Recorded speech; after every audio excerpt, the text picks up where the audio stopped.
Joe Rogan Podcast. Check it out. The Joe Rogan Experience. Train by day, Joe Rogan Podcast by night, all day. Yeah, McCann, Hey, my thank you man. for having me here. My pleasure. It's a joy. It's a joy to have you, sir. I've been having a good time hanging out with you at the club, so It's been great. I feel like we got to do This is very...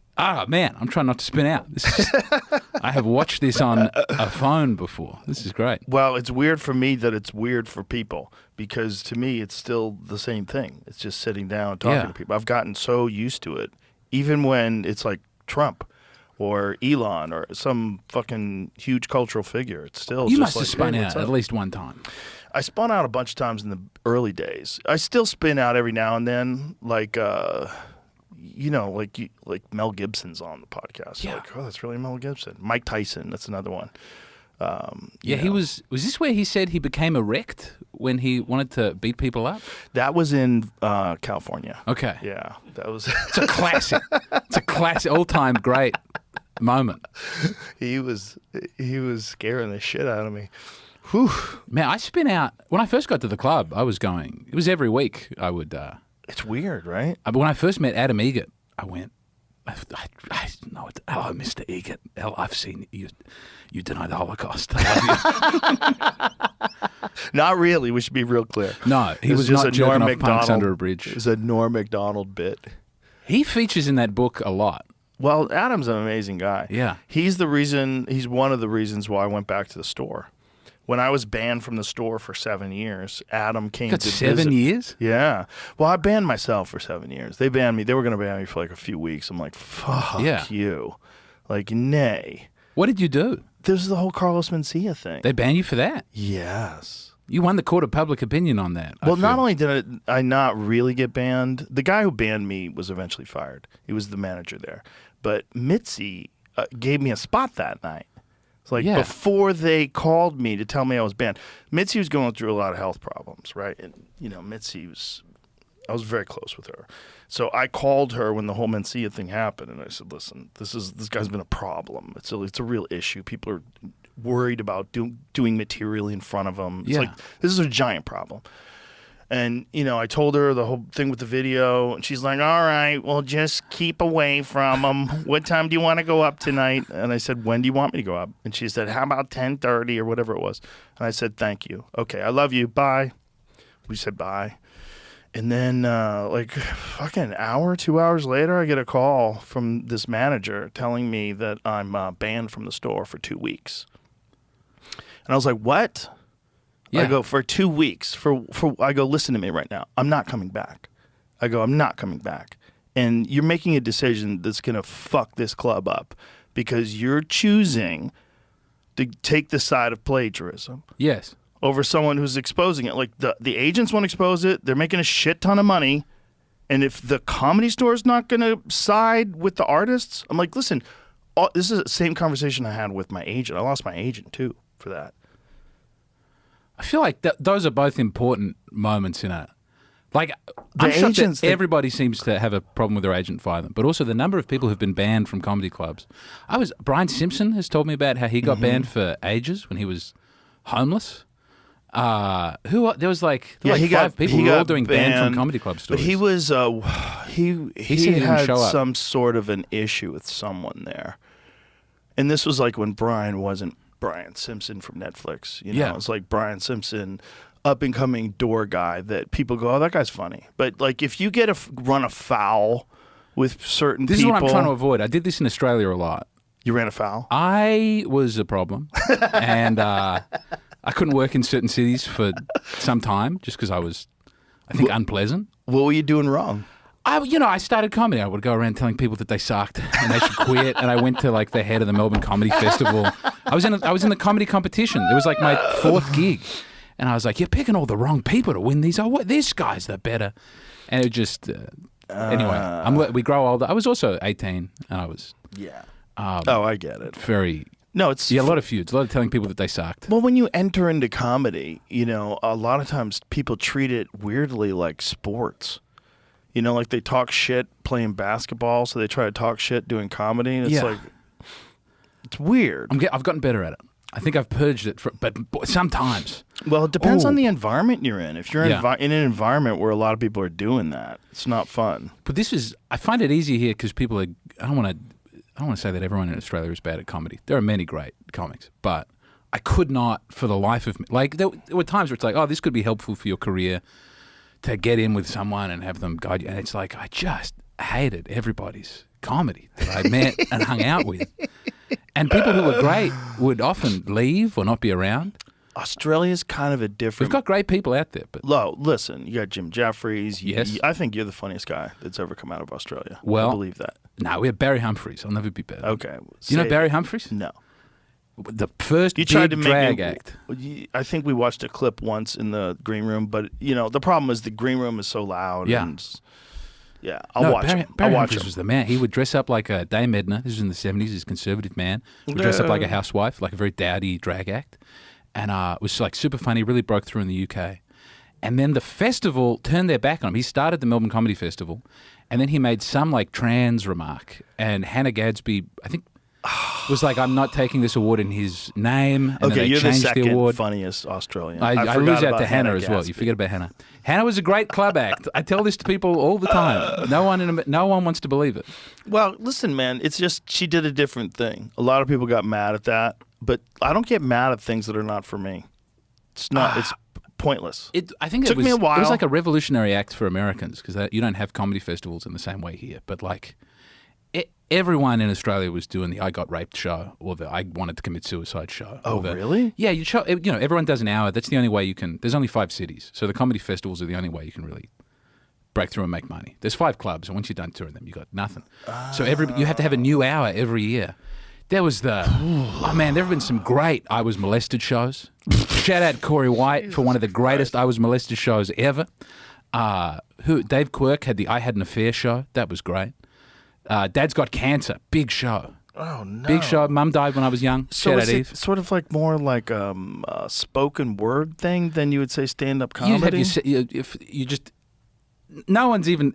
People do all the jokes they wrote that year, which gets you to like 35 minutes. Mm-hmm. Then you tell a 10-minute, very sad story about it. And then I finished my chicken curry and I thought I'm ready to die. And then you bring it back with a gag at the end. And and that was like standard? Yeah, it's still going on to this day. There's a That's lot of so it. weird. And I could never do it. Yeah, I couldn't imagine you doing that. You're so like funny heavy. Like your comedy's very funny heavy, It feels important for comedy. It's the fucking It most feels- important thing. yeah. It's fun to get interesting ideas out there. It really is. It's fun Sure. to talk about interesting subjects, but it's got to be funny. I mean, when people have a theme, Yeah. Colin Quinn does this all the time, and it's great. He does like the Oh yeah, I'm Going to Therapy show, Red State, Blue State thing. The Yes. History of America in New Yes. York is great. He's a genius at it. He's probably the best at it, about like telling interesting subject matter, using interesting subject matter, telling you things you didn't know with comedy, and highlighting the ridiculousness of it all. He was at the club, and that was crazy. He's great. He's such a good time guy. is usually like time is dragging on when people are on stage, and you check how long it's gone, even if it's great, and you go, I thought we were at the 20-minute mark. It's been 6 minutes or something. Dude, you time know just who disappears for him. really blew me away is Jimmy Carr. Yeah. Oh my God, he was so on when he was here. He was doing new stuff. I saw that him he running had- the new with the pages. Yeah. with the pages. But the polish, like while he's doing the new stuff, he's so good off the cuff that even if the new stuff was going sideways, People love it. He figured out a way to turn it around. I wish I could and do would that. address it, and like, oh, he was so good. He just dude. sits and writes, apparently. He's an he's just animal. like- And he teaches it too. He teaches it. He has a program that they actually ran at the mothership for up and coming comics. Can you teach it? I'm always think- wary of that. I don't think you could teach comedy necessarily, but I think you could teach. You could learn how he does it, Mm. and you can learn how certain people do it. And I think some of that you can apply. And The I Mitch think Hedberg School of Comedy. You've got to take a lot of impossible. heroin Yeah. and put your hair right over your face. I think you can. What you can do though is teach work ethic. Yeah. And I think that's half the battle. Half the battle is just sitting down and actually writing. And everyone comes up with an excuse. It's like a cold plunge. Everybody comes up Yeah. with an excuse why they don't want a cold plunge, and everybody comes up with an excuse why they don't write in front of a computer or on a piece of paper. They always write only on stage. Well, so, I mean, doing the same thing over and over again was for I don't know 7-8 years at the start. I struggled to do it. I had like 5 bad hours of comedy, and it wasn't until I probably impregnated my wife. It was like I should Really make sure take there's a this good seriously. 5. I should really boil this down to a good 5 minutes, or I'm in real trouble. Well, sometimes it's something like that has to happen in your life where you really take it seriously. Because we all know comics that, like we started with, we're like, oh my God, this guy's going to be huge. Yeah. And for whatever reason, they didn't put in the work. They fucked off. They self-sabotaged. Every town you go to, there's the guy who's going to be big. I think if we can encourage more people, we can make less of that. And I think we can give more people a chance. Because I think we all could have been that person who quit. Yeah. And I know in the beginning, I thought about quit a bunch of times. One of the things that helped me not quit is I tore my ACL. Okay. So I couldn't train or compete anymore. Yeah. Because I was still like kind of on the fence of whether I'd go back to fighting, or because I was terrible at comedy. I was like good every now and again. And the ACL took that away from you. You've got one option now. I was like, okay, I can't fight anymore. I need to get surgery. I got to take this seriously, and I got to really pick one thing. And I completely stopped competing. So that was like a year into comedy. So that was an important thing. Like I needed a thing where I was like, okay, I've got no options now. Like I can't just enter into a kickboxing tournament and say, fuck comedy. This is too hard. Yeah. And it's just, it was a weird thing. It was like I had to make a complete mind shift from someone who didn't care at all about other people's opinions. Someone who was like, I will show you. I will show you. Like, I don't give a fuck what you think. I will show you. Yeah. To, I have to get you to like me. Yeah. I have to be fun, not just funny with my friends, but I have to figure out how to make these people my friends, where I was always very standoffish with new people. It was a weird thing to try to adjust to comedy. Well, also, if you can't make it work, you have to stop at some point. Yeah, oh, you have to. If you can't make it work, you got to. But I did demands. make it work sometimes. I just had to figure out what was consistent when I was making it Yeah, work that's a versus bitch. not. That's a real... Yeah. I don't know how... I mean, so few people get past at a club. I know, it's hard. Because you have to come back and do it a couple times and You be have to seen to be... suffer. But I see people have a great, like a one-off great one. And then you go, where did that go? Oh, dude, there's a girl that I saw once in 1990. No, 1995 or 6. That's what it was. 1995 or 6. She did a set in the Belly Room. And it was one of the funniest sets I've ever seen in my life. It was like I was watching a female Sam Kinison. I was like, this girl is on fire. Like, this is insane. And then never happened. I don't know what happened. You know? I don't know. People just never really get it together. They whatever the fuck they pulled off that time, they can't do again. Yeah. Lightning in a bottle. Oh, and But I it was saw- in there. Like, it's in there. That comedy was in there. I was like, if this person with the right encouragement could have been fucking huge, man. Yeah. I remember I saw my friend Amos on a day. His girlfriend broke up with him and he went and did. He was booked for 10. He did like 25. And he was just heartbroken. He was just complaining about being devastated. And it was all the things that were wrong with his comedy beforehand were like gone. He was used to be like unpleasant and in people's face, and then he was like free and likable and good. It's like, you can't engineer to be broken up with every show. You can't. Right. You can't engineer that, right? You shouldn't. Well, that was Kinison in the early days, right? Kinison in the early days was all about like how, you know, like meeting the devil, and the devil's like, oh, you've been married? Yeah. Well, this is all fucking nudie. You know, this is all old hat to you. Oh, this is where we torture the souls. Like, I never had it. oh, you were married twice? Like, remember that bit? Like, I'd never. Kinison, the first time I realized that he was a big thing was when that poster went up backstage at the mothership. oh, really? Yeah, we didn't get him. Wow. We didn't get him. We didn't get. I mean, maybe some people got them. We got Ron White because he was on Comedy Central, so I had seen his special like a bunch of times. That's crazy. But in that you terms of never got American comics, Kinison. I didn't get Kinison. I didn't get who else? We got Chappelle because we got Chappelle show. You must have got Hicks. People around me had Hicks, but I was late to Hicks because the men who loved Hicks were nuts. Right. You know what I mean? Like you go, there's something good here, but I'm gonna have to come back to it. Where they go. Well, he was so good and so unique in the kind of comedy that he did, and so smart that it made a bunch of guys try to be like him. Yes. Yeah. There's many such cases. Yeah. Of guys who are great, but they destroy. Dude. There's a lot of little Casey Rockets running around who think they don't have to write yeah. anything. And they're One of the all-time great. I mean, one of the all-time greats is Richard Jeni. I mean, he's an all-time great. And when I saw him in like the 1980s, he did a club, I guess it was probably 90, 91 maybe, East Side Comedy Club. He did 4 different hours. And the MC wanted to quit comedy after he MC'd for him the weekend. He said he did 4 different hours. A different hour on Friday night first show, different hour second show, different hour first show Saturday night, different hour. And all of them murdered. And he said it was insane. And he goes, I wanted to quit comedy.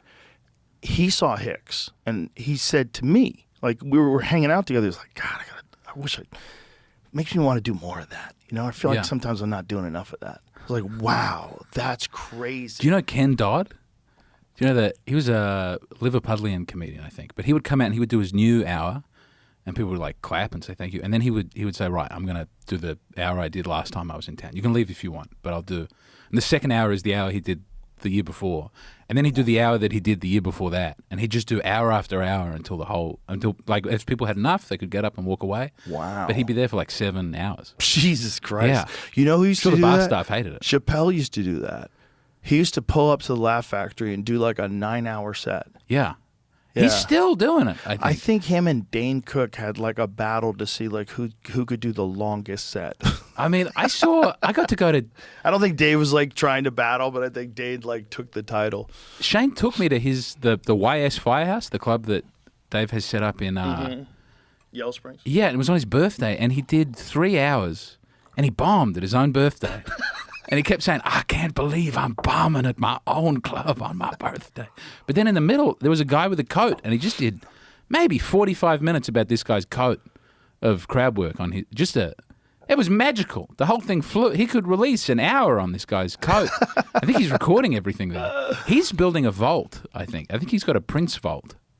A Prince vault? Yeah, like how Prince, I think every second album, Prince would just put it away. And I think he must have hours in the vault. Yeah, he's got a whole system for how he creates comedy.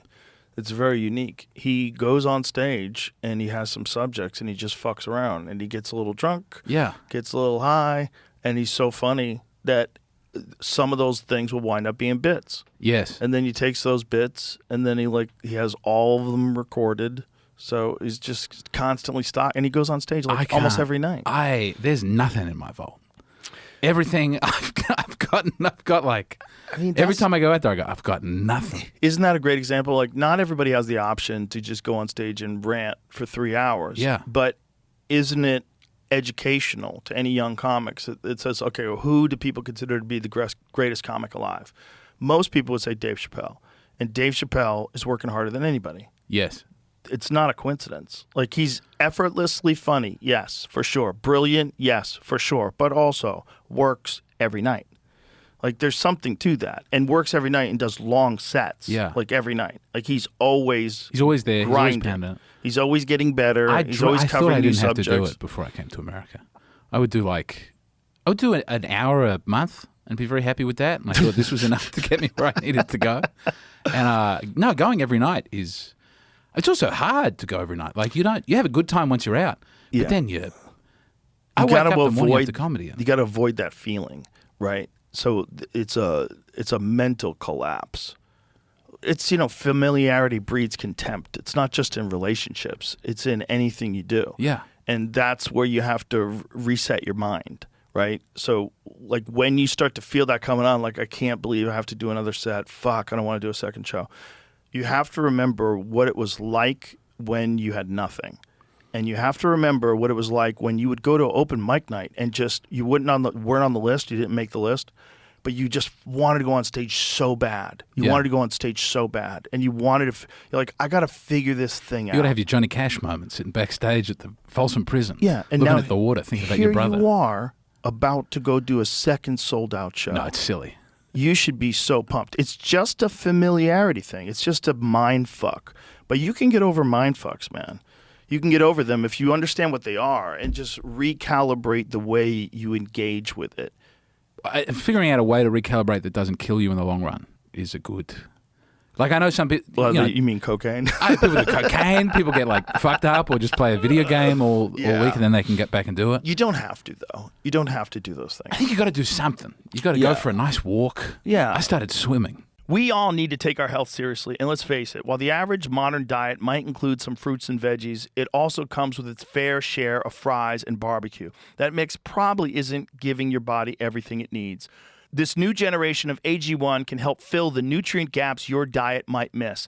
I think it's a simple way to support your overall health. It's an easy morning routine that sets you up to feel ready, energized, and equipped to take on the day. You still need to eat right. You still need to exercise. It's not a miracle, but it's a foundational habit that's quick and easy to maintain. Mix it in some cold water and off you go. I partner with AG1 for so long because they're committed to constantly improving. Their next-gen formula is backed by solid research, rigorous testing, and 4 gold standard clinical trials. Subscribe today to their newest clinically backed formula, AG1 Next Gen. You'll also get a bunch of other free stuff like a bottle of D3, K2, and 5 of the upgraded travel packs with your first subscription. Just go to drinkag1.com/Joe Rogan or head to the link in the description to get started. That's drinkag1.com/Joe Rogan. That's I great. love to swim. Oh, you were telling me that. Yeah. I'm all about. I've got nothing. I go on stage and I try and talk about how much I love the pool. I got nothing. You might I've done figure like 3 something sets out. where I stand there and go, You might "Isn't figure it swimming out. beautiful?" You'll figure it Then out. I say nothing and I wait for something to happen after that. And I go and talk about the next thing. Well, it's one of those exercises that because you're moving against the resistance of the water, it doesn't damage your joints. Yeah. And it's like, it feels like therapeutic, even though it feels like exercise. You can get yourself tired if you want. You can slow it down. Oh, yeah. You can. Yeah, and it's fun. I swim with my dog. In a lake? In a No, pool? in a pool. Me and the dog swim in the pool. He's the funniest. He's such a great dog. I did find your dog Instagram account. Are you running the dog Instagram No, account? my wife runs. Okay. it. But he's so great that like he won't swim unless you're swimming. Like he knows he's not supposed to just randomly jump in the pool because then he comes in the house and fucks everything up. So he only is allowed to swim when we tell him to swim. And so he sits there like, are we fucking swimming today? Yeah. And then when he finds out we're swimming, we're like, oh shit, we're swimming. And he just jumps off the fucking side of the Do you pool. have a into the chlorinated pool? A salt pool? Salt pool. Yeah. I think it's salt pool. If it's not, it's supposed to be. That's not. I can float in that. I cannot float in the chlorine pool, and that brings me great. Why not?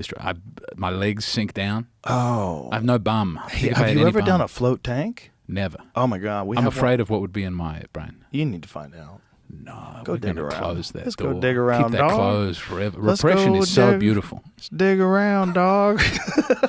Been there for 5 minutes. I'll be banging. Get me. Just push it down and get back to work at the factory. It really does. I'm a big believer in push it down and keep moving. Hey, there's something to be said That's. for I mean, that. you explode at some point. Well, the opposite is not good, right? If you're constantly dwelling on your problems all Yeah. the time, that's worse.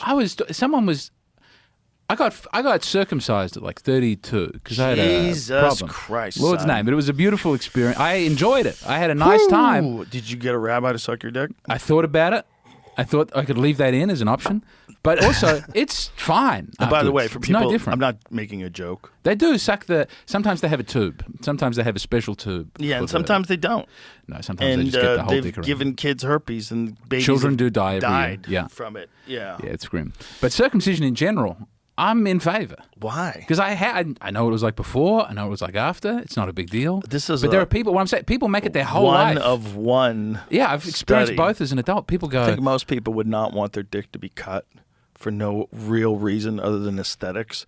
And people are like, oh, it prevents AIDS. Like, shut the fuck up. I got to go to the AIDS Memorial Garden in San Francisco. Yeah, did you show them your new dick? Well, people definitely would. It's a lot of nooks and crannies in the AIDS Memorial. Like, they built the perfect place to have sex with a man in Wow, the AIDS park. it's perfect. Like- Someone's definitely gotten AIDS at the AIDS Memorial Garden. You think so? They're fucking away and they're going, I knew there was something I was supposed to remember. Shit.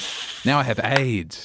It was very good. It was a beautiful park. San Francisco was lovely. Have you ever listened to people like, what is that guy's name? The guy that we had on the podcast a long time ago, Peter Duesberg. No. If you want to go down the ultimate rabbit hole. Oh, what was he doing?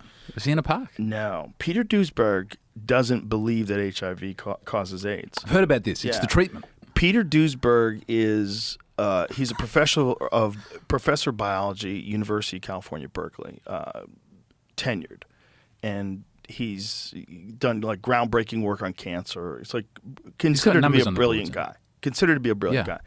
So in the 80s, when all this was going on with AIDS, his assertion was that there was a thing that people were not factoring in, is that almost all of the people who developed AIDS were hardcore partiers, hardcore drug users in the gay community. And no one wanted to address that. And he was saying, no, this is destroying their immune system. Yeah. And then HIV shows up. He goes, HIV is a weak virus. He goes, in most people, and when I read what he said, and I don't know if this is true, maybe we could find out, that babies, if they're born, they test positive for HIV without any treatment at all, are HIV negative within a certain amount of time. Okay. And so it all sounds nuts, right?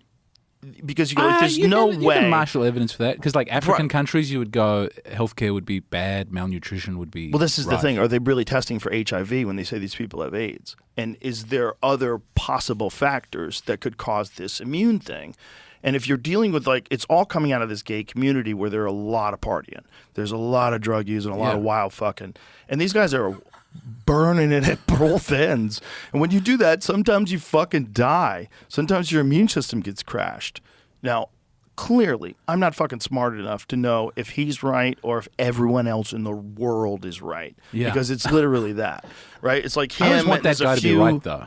Well, there's a bunch of people that agree with him and silently agree with him. There's a bunch of people. It's actually covered in RFK Jr.'s book on Fauci because it has to do with Fauci. But Fauci was in charge then, right? Yes. Like he was... Yes, he was the one that was giving people AZT, right? So AZT was a cancer medication that was killing people quicker than cancer was. It was a chemotherapy. And not only is it a chemotherapy, this is the only time during the AIDS crisis where a chemotherapy was prescribed permanently. Because chemotherapy, the agreement is... Like, I'm going to take this poison that's going to destroy my body, but it's going to kill the cancer. Yeah. And then when the cancer is dead, I'm going to get healthy again, right? Yeah, no one gets hooked on chemotherapy. You don't stay on it. No one's getting an extra prescription for chemo. And it's a super strong one. And, there was a lot of people that took AZT when they were asymptomatic. Like, they didn't even have any of the symptoms. They just tested positive for HIV. And this is back when Kerry Mullis, the guy who invented the PCR test, he's like famously on record saying like this is no way to test for diseases, and Fauci doesn't know what the fuck he's doing. And it's the same guy that was in charge during the whole COVID thing. And you're like, that is the craziest conspiracy that HIV doesn't cause AIDS. But what he's saying is HIV is present in people with already compromised immune systems. And that this unique factor that they're all hardcore drug users was never taken into consideration. Well, certainly with COVID, they didn't take it into account. That it was fat people and weak people. The thing is, you got to look at it from a profitability standpoint. And I know this is super cynical and sounds disgusting. But if you have a actual disease that you can prescribe medication for, that's valuable. Yes. If you have a bunch of people that are doing something that's super healthy that's killing them and you don't have a solution, that's not valuable. Well, they figured it out with fat people. They got the Ozempic. People are just on the Ozempic forever. Bro, do you know Ozempic is like the number one most profitable medication in the country? I believe it, but... Is that true? Did I make that up? I think that's true. They're all doing it. Sometimes I see things on TikTok and I was like, is this China? Also, some of them look great. Oh, yeah. I know people on Ozempic who are... They're sprightly. They're bouncing around. About doing it? No. Thinking about it? Never. Nope. Nah. No way. I'm a comfortable level of fat. In America, no one has ever called me fat. No, you fit in Australia, right. at this body, all the time. Really? Yeah. They're all fucking healthy over there. You guys got to hike everywhere. I think the food is better. For sure. For sure. I became lactose intolerant when I came to America because I had raw milk and then I vomited green bile for a couple of days. You ate raw milk here? I had like a gallon of raw milk in a day. So raw milk, not pasteurized, not homogenized? I got it from the farmer's market. The guy looked really strong and healthy. I was like, I want that cool right-wing milk. That gave you lactose intolerance? I don't know. I like the milk so much, I like to believe it wasn't that. But it was. Maybe you just drank too much of it. I think I got some sort of weird bacteria. But I was, green bile, both ends. Really? Yes. Lost a lot of weight. Right now, you're destroying the raw milk industry. Single-handed. It was the most beautiful milk I've ever had. Yeah. I don't want to be negative about raw milk. If you can have it and it doesn't do that to you, whew. Have you had the raw milk? I have. It's like drinking a secret. I think raw milk should be like raw meat. Leave me alone.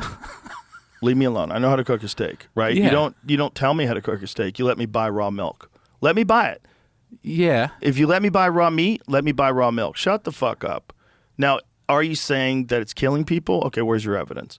And is pasteurization and homogenization, which does make it more shelf stable and make it so that you can keep it in the refrigerator for a long time and it's still fine. It has a expired by date. Yes. Raw milk goes bad quick. So should you drink the bad raw milk? No, definitely not. But is there anything there's probably a limit on how much you should have? Super beneficial about drinking the raw milk? Well, there seems to be a lot of evidence as long as it doesn't have bacteria in it. Okay, well, how do you prevent that? Well, I feel like we can do that. See, I don't think the solution doesn't feel especially well regulated at the moment. That's the problem. I bought it from a guy's muddy van. Oh. Yeah, and then as I was vomiting and shitting, I was like, this doesn't feel natural. You got to get it from a reputable farmer. But if you do get it from a reputable farm, they exist. There's like a whole website where you can find raw milk because people are raw milk nuts, which is also what turns me off to raw milk. The raw milk I got it. For about 6 hours, I thought I had the greatest insight anybody had ever had. This is the special milk. We should all be having it. Until it started blowing out your body. Maybe you just drank too much. I did. Everyone else in the family was fine. My wife, my kids, they had a little bit. They had a little bit. Yeah, you probably drank too much. I mean, if you drink too much of anything, you'll get diarrhea. And think about like how much you're dealing with, how much like milk fat and how much liquid. You can get diarrhea just from that. Overdosed on the milk. Yeah, I wouldn't blame I'd never had a milk problem before then. On the pasteurized milk. So now you have a milk problem? Now how so? I shit every time? Oh, a big, heavy, weird. So it gave you lactose intolerance? I liked the milk so much I don't want to blame the milk, but I will say it happened at the same time. Okay, so it's correlative. But from then on, are you getting lactose intolerant every time you drink raw milk or regular milk? Regular milk. Maybe my body got used to the beautiful raw milk and it would only happen again. Yeah, I think I would have a hard time selling that to the wife. We're getting the raw milk back in the house. Yeah, that might be it, dude. I know that sounds crazy, but that might be it. Like your body might prefer real milk, and now that it knows what real milk's, it's like fuck you with this boiled. Well, it's happening with shit. The bread, but I think this happened. I mean, something's happening with the bread in America. That's like my hands feel swollen. I don't personally have any problem with homogenized and pasteurized milk. Like when I drink it, it doesn't make me feel bad. I don't feel great, but I will do it if I have like cookies and milk. But cookies and milk. Yeah, but I don't think that you should be able to tell people that they can't sell raw milk. I think you should tell people, if you're going to sell raw milk, it has to meet some certain standards. Sure. You have to have certain standards of how you cool it, what you're doing, making sure everything's clean, everything has to be inspected. But they do that with other stuff. That's what USDA also, inspection those standards on meat are definitely is. put together by big business to crush small people. But they do it that way anyway with meat. This is my point. Yeah. There's USDA inspections. They have to make sure that the processing place is clean. Everything's supposed to be But then, even then, they still do the for a burger used to be one cow, and they'd grind that bit up, and now it's like 1,000 cows coming together. Right. I don't think there's laws against that. Right. Yeah. I think that if the cow thing is a weird thing. Like and you're getting burgers that have like 1,000 cows DNA in it. It is a weird thing. But I mean, it is just meat, right? I think those standards are put there by the big corporate. Like I was thinking about like housing zones and districting. Like in Australia, the median house price is $1 million. It's you can't buy. No one in my generation is buying a home. It's a weird. Right. There's so much land. There's a lot of stuff. You should just be able to like whip up a slum with your bros. You go to a valley where no one is. You all live in a. That would be better to some extent, rather than like renting in a horrible thing forever. You used to be able to just like build a horrible thing. You know, there was no building regulations. Sometimes a ceiling would collapse and people would die. But so you think that's better to have no regulations? Yeah. Really? Yes. But that's how like stadiums collapse on people in third world countries. No doubt bad things will also happen. No, that's a dumb idea. I'm not saying no regulation. All right, I'm going to walk back no regulation. Okay. But it would be nice if the regulation was somehow written just with the safety in mind and not so that... I mean, there are insane... Like, there are buildings up now that are perfectly safe that wouldn't pass code if they were built today. You couldn't build them again now. Why wouldn't they pass code? Because they do things like, the door has to be this far away from the stairs. The ceiling has to be this height. It needs 8 fire beeping detectors. Yeah. In the same way that, like you can't cut hair without getting a degree. You need like a certificate to be a hairdresser. And they go, this is to make hair cutting safer. But like people were cutting hair without... All right, folks, something special is about to happen in the Big Easy. UFC 318 is coming to New Orleans, and it's absolutely stacked. DraftKings Sportsbook, the official sports betting partner of the UFC, has all the action you need. We're talking Holloway versus Poirier, the trilogy, the BMF titles on the line, but more than that, this is Dustin Poirier's last fight. That's it. The final walk. One of the all-time greats. You taking Holloway's volume or Poirier's power? If you've never bet with UFC with DraftKings, don't worry. Just pick something simple like a fighter to win and make your pick. That's it. Straightforward and easy. And check this out. New customers who bet just $5 get $150 in bonus bets instantly. That's a huge boost to get started. Don't miss Poirier's final fight. Download the DraftKings Sportsbook app right now and use the code Rogan. That's code Rogan for new customers to get $150 in bonus bets instantly when you bet just $5. Only on DraftKings. The crown is yours. Gambling problem? Call 1-800-GAMBLER. In New York, call 877-8-HOPE-NY or text HOPE-NY at 467-369. In Connecticut, help is available for problem gambling. Call 888-789-7777 or visit ccpg.org. Please play responsibly on behalf of Boot Hill Casino and Resort in Kansas. 21 and over. Age and eligibility varies by jurisdiction. Void in Ontario. Bonus bets expire 7 days after issuance. For additional terms and responsible gaming resources, see dkng.co/audio. Okay, cutting hair is not as big an issue. I think we should go back to the houses. All right, go ahead. Like, if you want to save lives, you want houses that you can escape in the case of a fire. And if you don't hold the builder accountable, the person who's making that house, even if they're making it for themselves, they will then sell that house to someone else most likely. And that person will not be in a house that's necessarily the safest it could be. It just makes sense. It would result in big problems. Yeah, it makes sense. But I'm for it. But it makes sense. No. It makes you have to be. Listen, when I was a kid, I grew up in construction sites. My father was an architect. My stepdad was an architect. So when I was real young, I got to see like real shitty construction, how dangerous it is when people like fuck around, don't follow code. Yes. How many like shady guys do a bad job? How many people try to like use lesser materials than they're supposed to be used? It's constant. And if you don't have regulation, you put people's lives at stake. I don't think America has the same problem collapse. with regulation here because you guys seem to be able to build houses. Like houses. Well, we have a lot of regulations, though. Like there's a lot of regulations, but it's a there's giant certainly a way point to of do them contention wrong. with people. There's a way to do it in a way that is just to help industry make house prices stay high. Well, that's true too. Both things can be true. I think there's definitely people that take advantage of regulation, and there's definitely people that most likely stifle other businesses' growth through promotion of regulation. Yeah. That's probably true too. But also, like for some stuff, like for safety stuff in homes, you fucking need regulation because if you sell it to my mom and she doesn't know how anything works, and then the house catches on fire, this would also be bad. Yeah, it's just do it the right way. They know how to do it the right way. People have established a system. Now, there's a bunch of shit that's arbitrary, that gets aesthetic, and I'm not in favor of that. Yeah. When people get to decide what the front of your house should look like or what color you paint it. I mean, you can make something safer forever, though, and there's no limit. There's no zero that you can reach of safety. Yeah, but and there comes a point where the effort goes up to the extent where it's not. Yeah, but you hit a reasonable level, and then you stop, and that's what the regulations are. We never stop. I mean, I think with driver's licenses, you should have some test for competency to drive a car.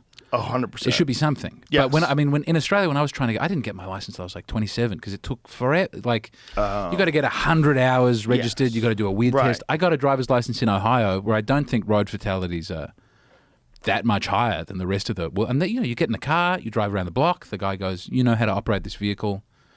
We're going to say it's not going to cost $1,000, and it's more straightforward." There's a balance to be gotten right.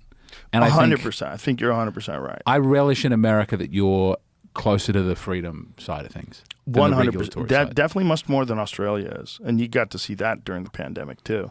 But the thing is, like, there's a difference between overregulation and Wild West, right? There's like a fine line. There's a comfortable middle, and I think that middle has to be fought for.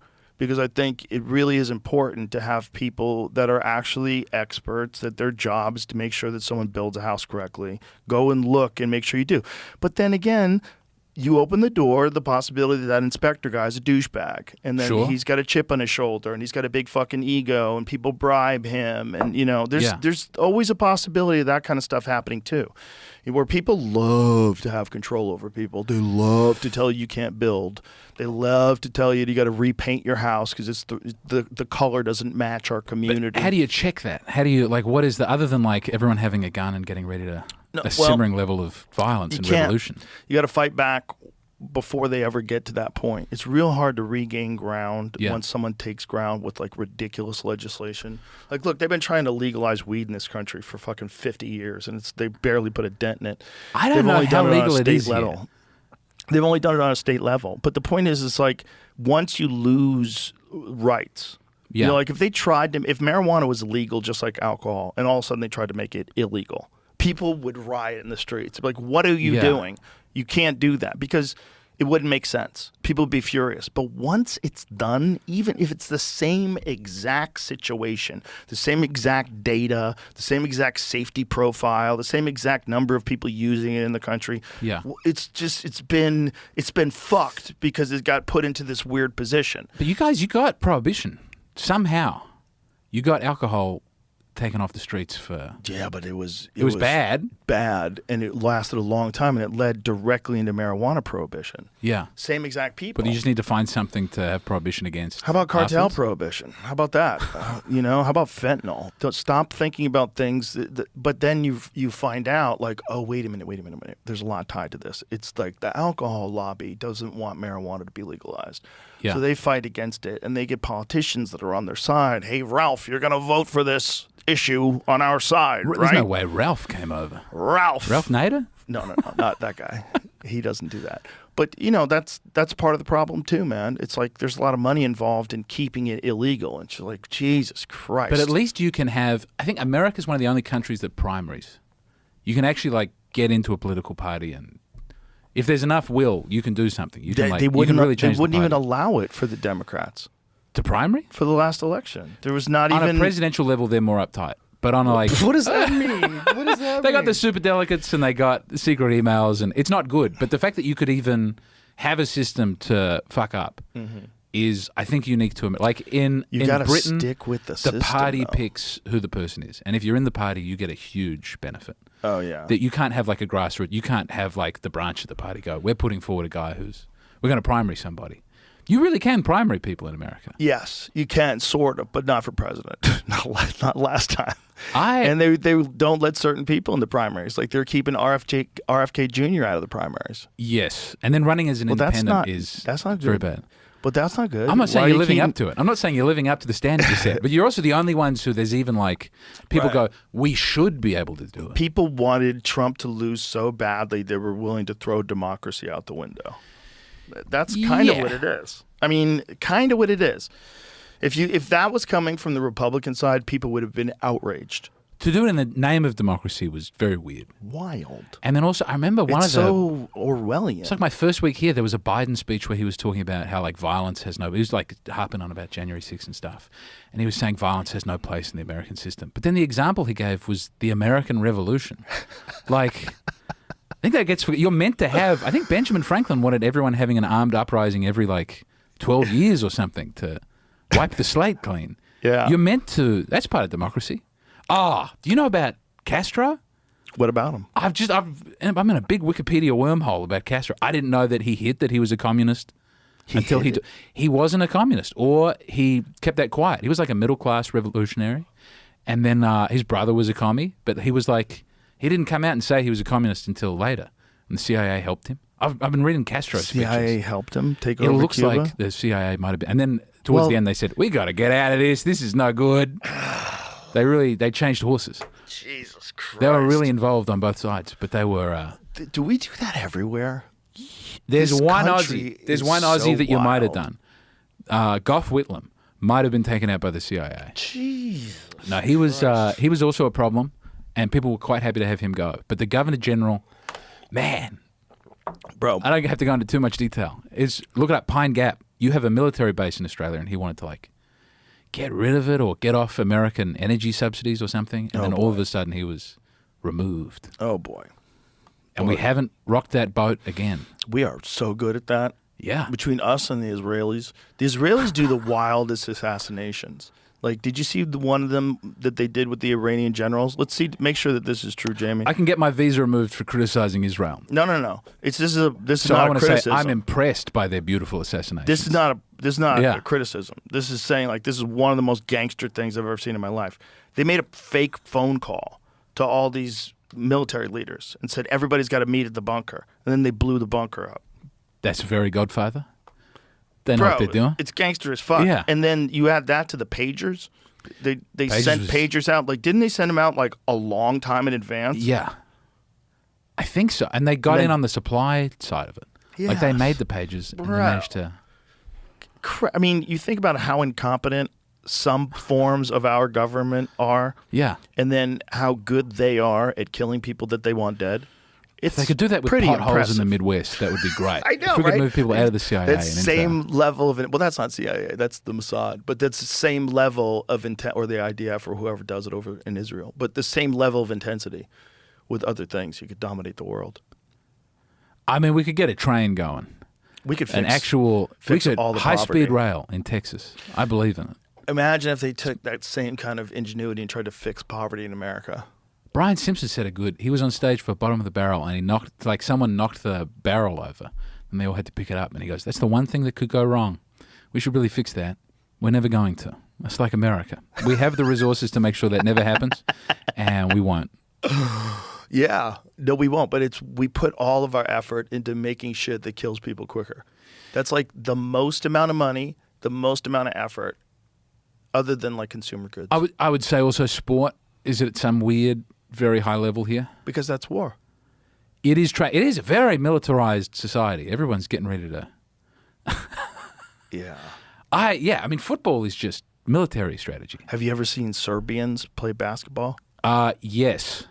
Yeah, I've seen clips of that. You've seen clips of the Yugoslavia stronger together. Serbian crowds play basketball. They're big. If that shit doesn't feel like war, the way the crowd is responding, Yeah. the cheering, the fucking enthusiasm, dude, I watch it all the time just for inspiration. They're It also gives the me only guys goosebumps. other than black guys who can compete in. It's the only whites who are contributing to basketball at this point. Is the Yugoslavian? Yeah, they're whites. giant whites from a warlike culture. Yeah, no one else. Sometimes an Aussie gets through. We've had 2 Aussies break through. Bro, Serbian fighters are terrifying. The dudes from the Caucasus region, all the guys Yeah. from Dagestan, They've been at it for. Georgia, animals. They couldn't get it to work. Dude, someone just printed something or posted something about the UFC's top pound for pound list, and 6 of them are from the Caucasus region. 6 of them. It seems high. That but there's sounds also so high. sometimes that's a genetic. All the marathon runners tend to be from one mountain. In Kenya, there's the elite of the elite. yeah, people go black people are good at marathon running, but then when you boil it down, it's okay, but 90% of them are from Kenya, and then 90% of those people are from one mountain in Kenya, where the air is very thin. Oh, so they've adapted. There's a to book that. called Taboo, which is about race difference in all sports. And they're like, you're this likely to, you can't be a white corner. Now there is one, I think, but Rare. that there are. It's very rare. And it's very strange, and some of it's social stuff, but a lot of it is, I was reading a thing about Mexicans can't get knocked out. That's not true. No, there must be some, but there's some gene that is very common in the Mexican population that makes it less likely that you'll be knocked out. What? Really? And I think that's why they have lots of boxes. I'm half remembering Well, something I read on Wikipedia late at night. Wouldn't that be crazy if they have such a history of boxing that boxing has somehow or another gotten into their genes to have strong chins? What came first? Yeah, Yeah. right? The chicken or the egg. Am I right? Any connection between Mexican men and the specific gene ACTN3. Saw a video on how Mexicans are so good at boxing. Mexico's produced 209 champions. That's pretty incredible. Video explains how Mexicans supposedly have a gene that has the ACTN3, which determines endurance and or strength, one or the other. I was wondering, is there any truth to this? What's the answer? This is about what I need to believe something, is a Reddit post from 4 years ago. No, if you look down there, is this just one person's post? Did someone answer them? Well, I didn't want to get into the answers because you never know. That's where, like his point, you never know where this goes. Right. I was just going to start there and then start looking Let's around. find out if there's anything to that. It's fascinating. But I would wonder, because if like you think about like a history of boxing, Yeah. boy, Mexico has such a history of boxing. And also there's a high level of poverty. So whenever there's a high level of poverty, there's a lot of sports where you don't need a lot of money to play them. Soccer's one. Yep. Boxing's another one. You just need gloves, and you could just fuck around, and guys can get good. If I'm I was doing a bit about this, and I could never get it to like really fly. But like Kyrgyzstan, they have a wife wrestling. You wrestle a woman into a van if you want to marry a woman in Kyrgyzstan. You like Today? Yeah, they call it alakachu. Alakachu. And there's a big Wikipedia page on that. But you got to get this lady in the van against her will, and then once she gets in the van, she's so ashamed that she marries you. Oh, boy. But like the one sport they're good at the Olympics is women's freestyle wrestling. They're great at that. So what came first, the medals or the van? Did they have to get good at wrestling because men kept putting them in vans, or were they so good at wrestling the men were like, let's let them show off their beautiful skills? That's a really good question. I would imagine they were fending off men for a long time. So they had to develop technique. I assume it was a horse before it was a van. Jesus You can Christ. wrestle because they only got the van quite late. There's no way. Anyway, that's one day I'm going to make that fly. Yeah, that's as a bit. If it's a part of your culture, I would, Jesus. Yes. Bride kidnapping. Jesus Christ. Yeah, there's a lot of vice. We are breaking the law, says Mediev. But everyone understands the tradition and you can't change it. Wow, member of a local government, a small village outside of Kyrgyz's capital. How do you say that? Bishkek? Bishkek, you think? Your guess is as good as mine. But everyone here understands it's a tradition and you can't change it. Oh, okay. Medivh kidnapped his wife, Elmira, more than 10 years ago. He's one of many Kyrgyz men who have gotten married through the Central Asian practice of bride kidnapping. And they go like 80% of the time it's consensual. Like they organize. But then 20% of the time you're just wrestling a woman into a van against her will. So there are consensual kidnappings where two people know each other and it's kind of role playing. Then there's full-on, off-the-street abductions.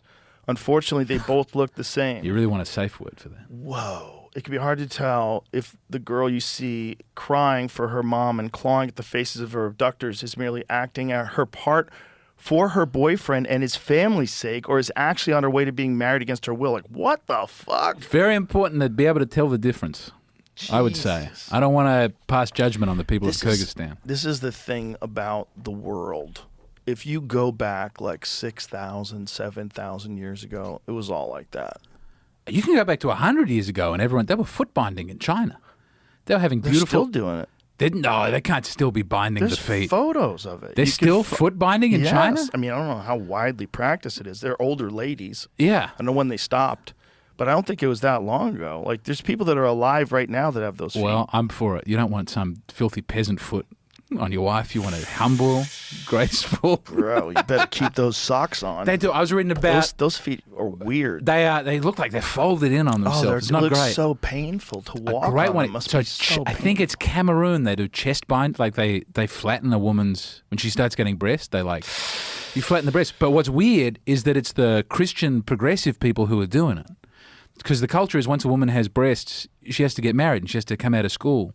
So because you love your daughter, you iron the boobs down so that she doesn't have to get married for a couple of years. Isn't that funny?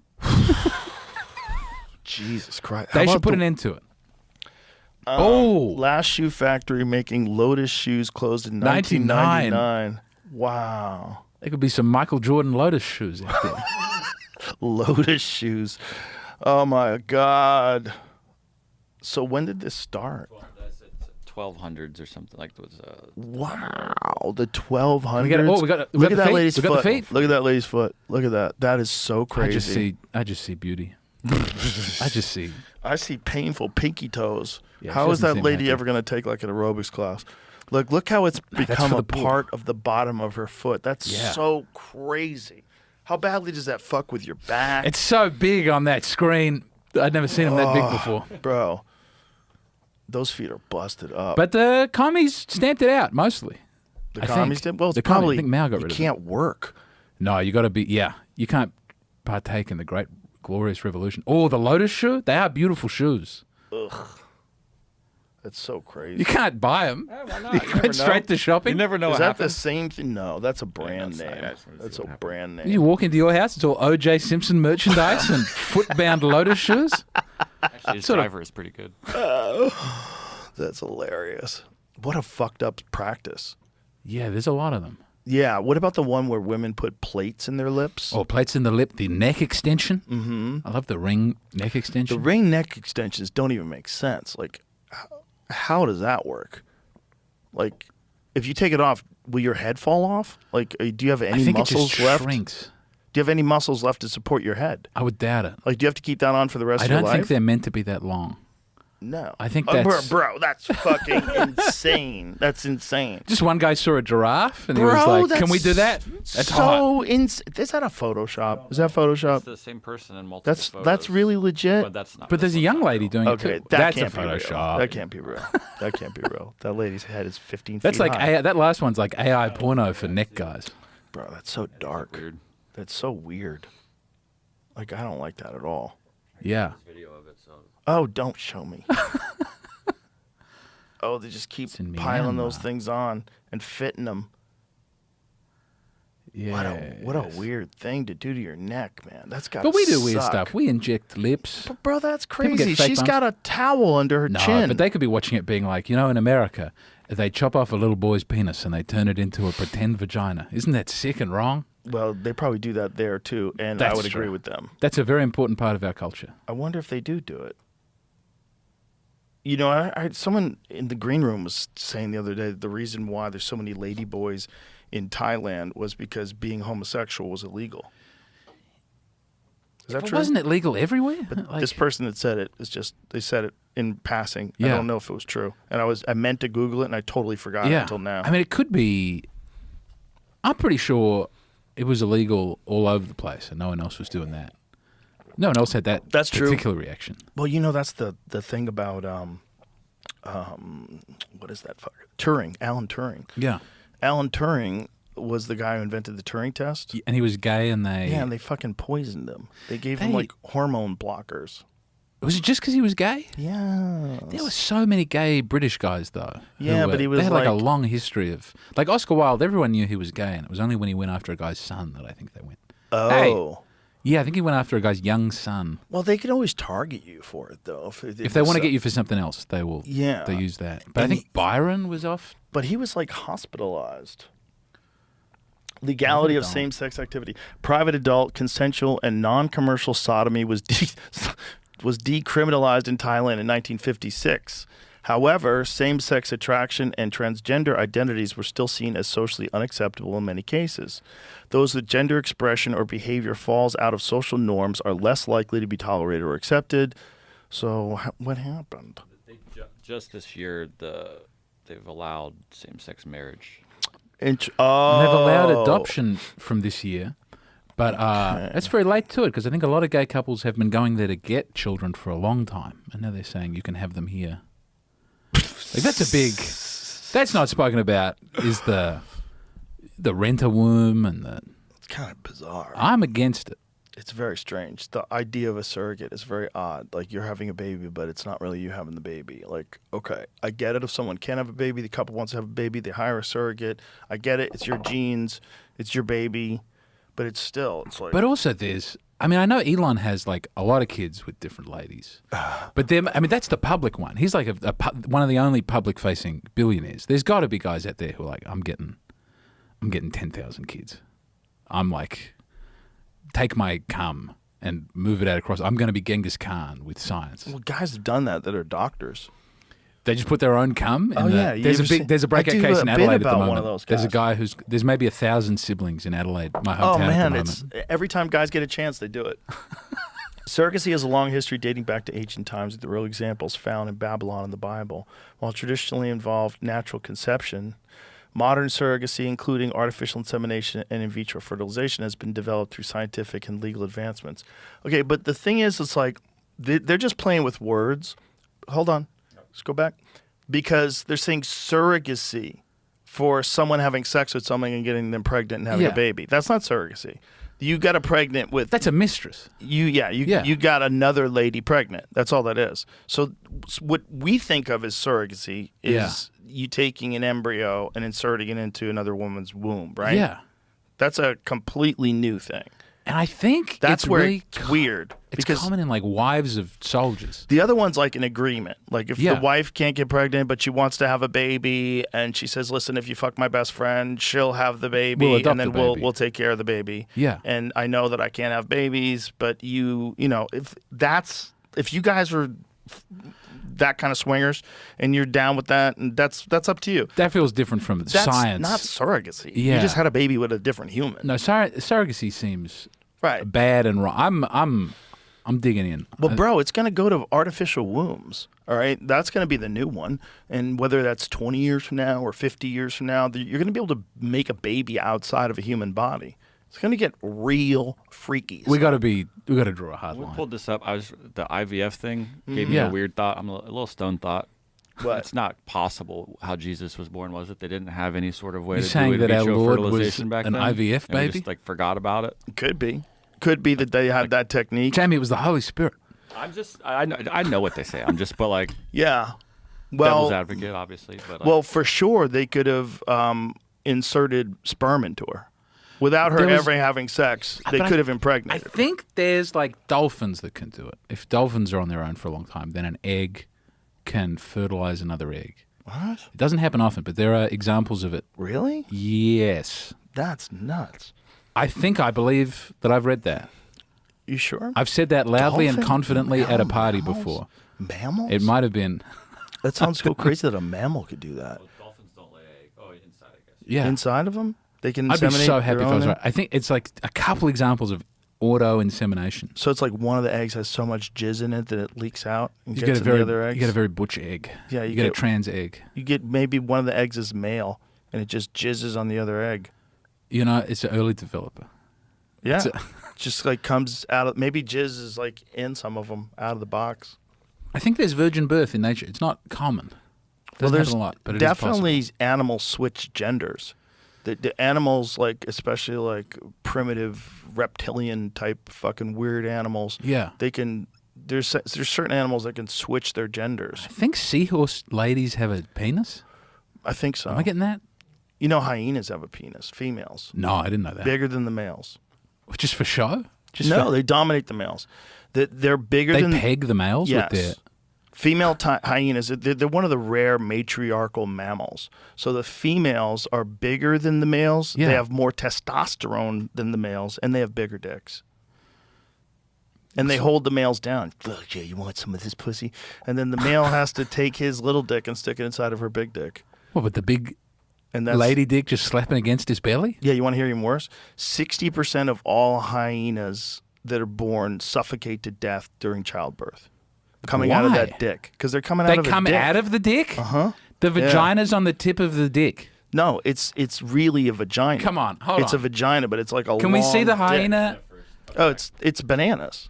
It's bananas. I want to, because They call it like a faux penis. man, I think last time Shane came on here, I think you guys were talking about the trans penises, and then he just kept texting me the trans penises. Oh, he's I've got a horrible lot at of them. that. He's horrible. Just wake up in the middle of the night He to a shows you trans these penis. skin graft scars, and you're like, what am I looking at? Why is it so much bigger than mine? Why can't you have a humble penis? I've got to see. Wow. Yeah. All right. So female hyenas have this giant fake dick, and Ah, yeah, it's huge. they have to put their penis. The That's where boys have to put their dicks in. Exactly, and that's how the babies come out of that. And a lot of the babies die on the way out. We've They got to suffocate destroy to all the death. hyenas. 60%, I think. I think that's the number. feels like Let's make too sure that many. that's the correct number. I'm pretty sure it is. I think it's The hyena people will be furious if that's not. 60% suffocate during childbirth, and then on top of that, like then they fight over who gets the nipple, and some of them get killed. Well, that's why they're so unhappy all the time. Oh. In The Lion King. They're just in the most ruthless environment, and they're not the biggest animals. I reckon now. 18% mortality, first-time mother. That's the mother dying. 9 to 18%, the mother dies. Jesus Christ, Oh. that's crazy. Got eyes open. Could you imagine 80% of the women dying because they're giving birth? Yeah, 60% of all spotted hyena cubs die in the early stages of life, especially from the first litter. Some scientific observations place the survival rate of firstborn cubs at around 40% or less. Wow. So siblicide is huge. Siblicide's very huge. They fight to the death over like little nipples. And like stepdads, I know, will in the animal kingdom. Well, that's also why female hyenas, I think, are bigger. They got to protect. Yeah, I think they're there because the men hyenas are bitches, and the men probably eat the babies. Because that happens in other communities. Like, that happens in bears. In the bear world, female tigers, or female bears, rather. We do that. The reason why when you stumble upon a female bear, she's ready to fuck you up. Like, that's the worst thing that can happen in the woods. You stumble upon a female bear with her cubs. You're in real trouble. If you stumble upon a male, and he might let you go. He might not have any interest in you at all. But if you're too close to the cubs, if like she is in front and the cubs are behind and you're behind them, you just run away.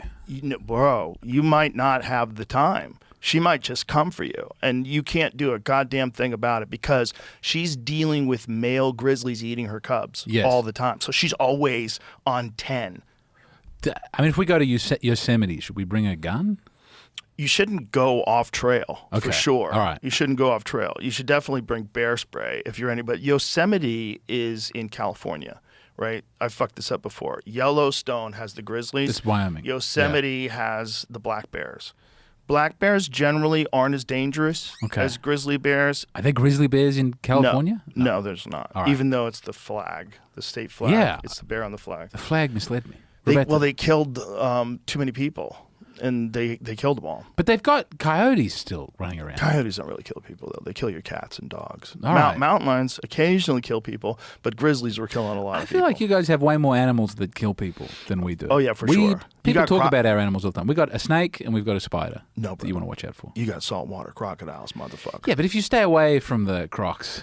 What are you talking about? You just keep away from far north Queensland. But they are... so you have to avoid a whole part of your country because it's infested by monsters. We were happy to give that one up to the Japanese. We made a deal that if the Japanese invaded, we'd let them have the saltwater crocodile part of the country. Have you seen is Bob Catter? This is like our best clip from a politician. He's talking about gay marriage, and he turns it into talking about crocodiles. No. Oh, Bob Catter, crocodile. This is my favourite. He wins his far north Queensland seat every year. He's not in any party. But he's like, yeah, let 1,000 blossoms bloom. Oh, yeah. Let me hear it. I mean, people are entitled to their sexual proclivities.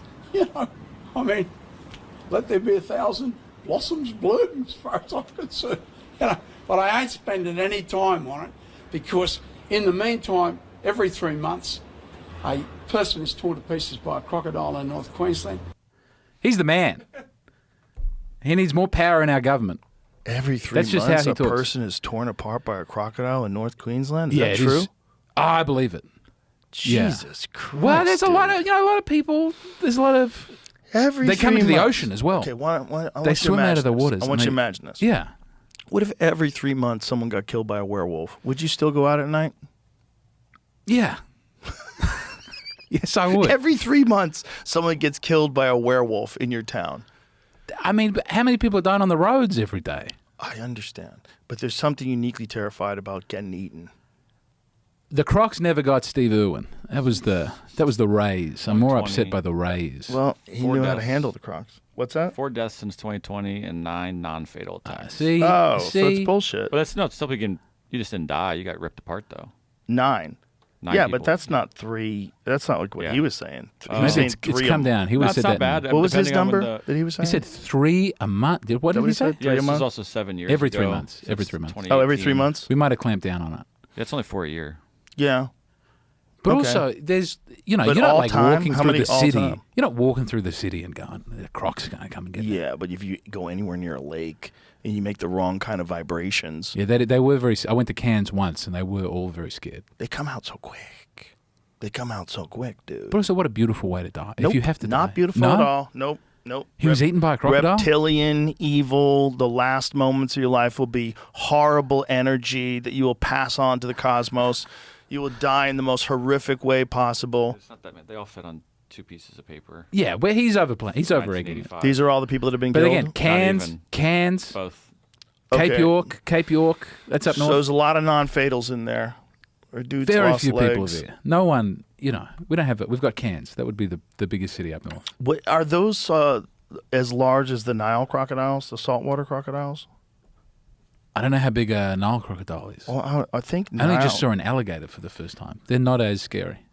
Well, you got to see a big one, dude. Lady just got killed in Orlando by one last week. Saltwater, larger, more vicious, Saltwaters are larger than the Niles. more aggressive. Bro, you have the most aggressive crocodiles in the We got them. world. We got them, and but it's a lot of koalas and kangaroos. Kangaroos are so friendly. But you have the most aggressive dinosaur Yeah. in the world in your country. That's why to get torn apart by one would be an honor.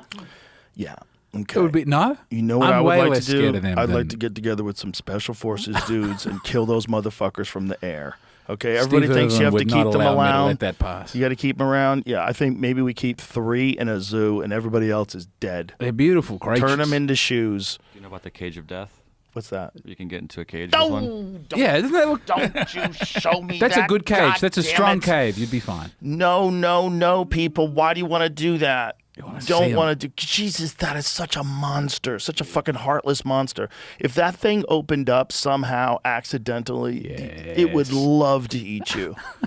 What is wrong with There's a people? lot of scratches Oh on it my too. God. He's trying to get in there. Look at that thing. It's so big. They're so terrifying, dude. I mean, it is a fucking monster. And that's not even a big one, man. I have a friend. His name's Jim Shockey, and he's a professional hunter. He lives in Canada. And they sent him to Africa to shoot crocodiles because they were killing so many people in this one village. And he said when he got there was this one particular big croc that was there that was just killing everybody. Everybody was like missing a foot.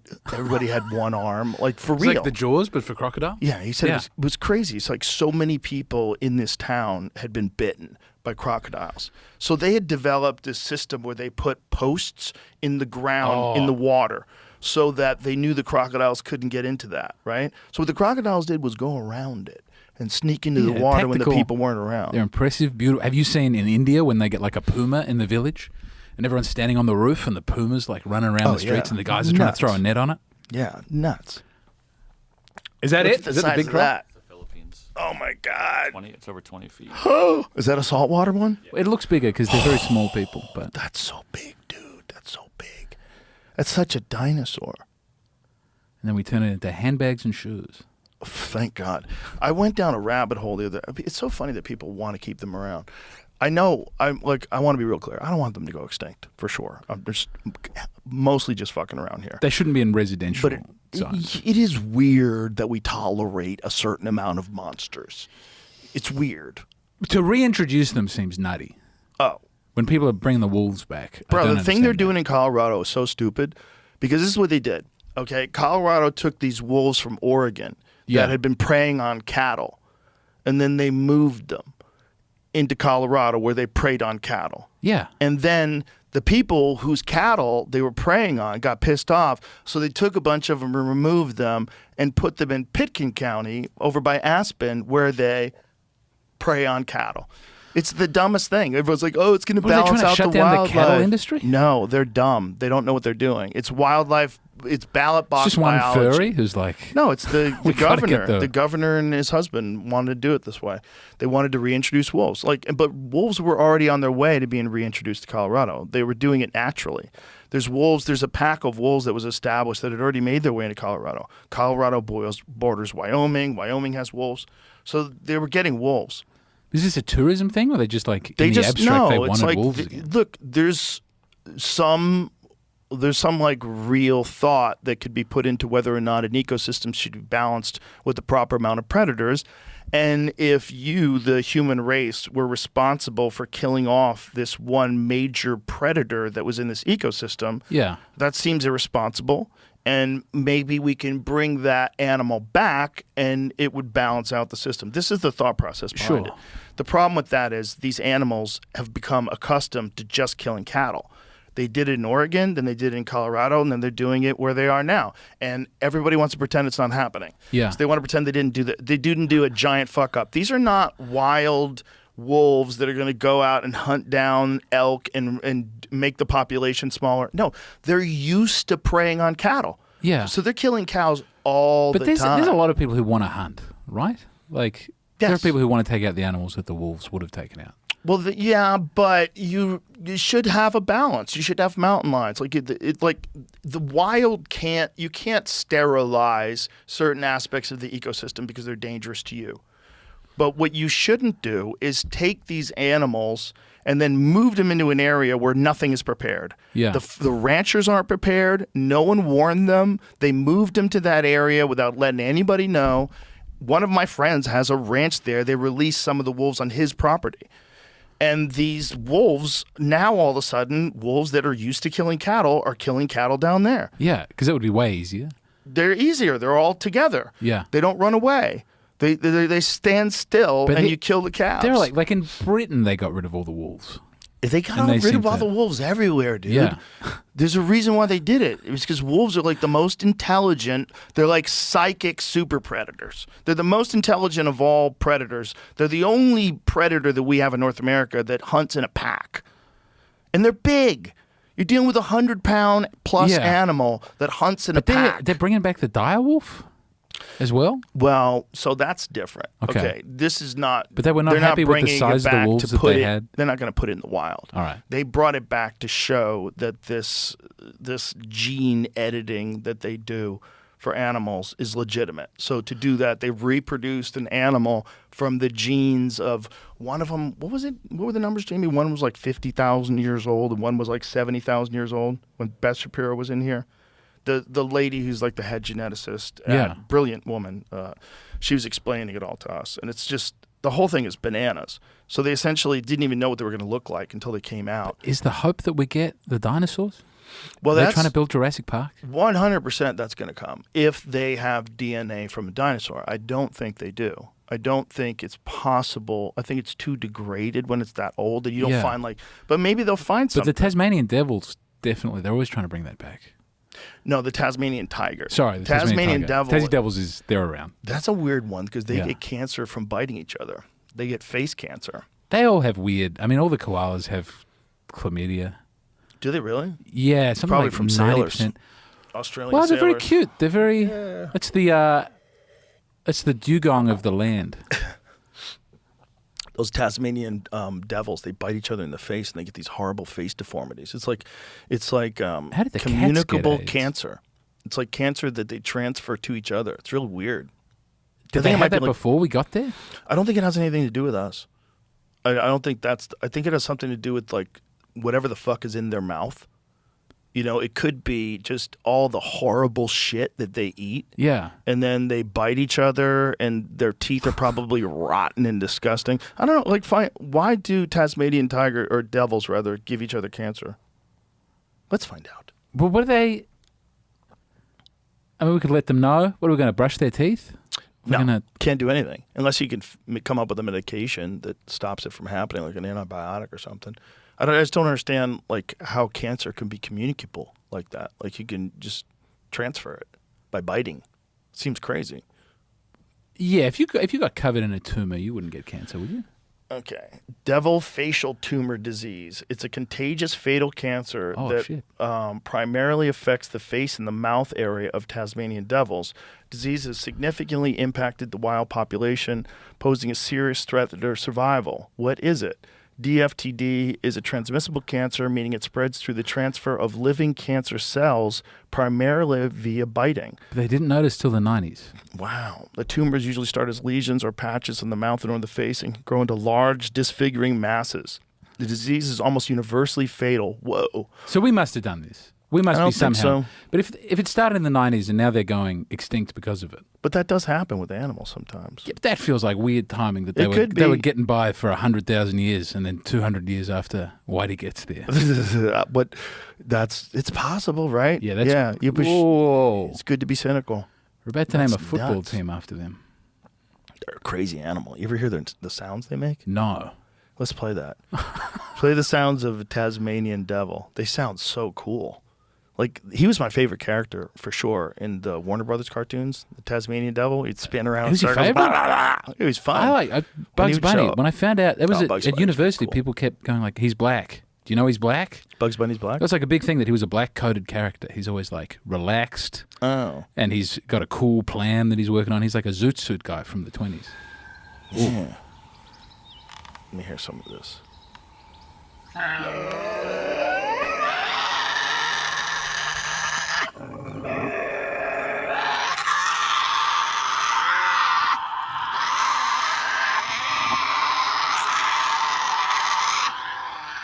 Yeah, look, Devil was an easy name to pick.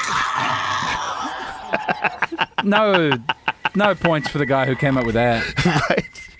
I mean, if you called it anything else, I would be disappointed. Fuck, I miss our beautiful Australian animals.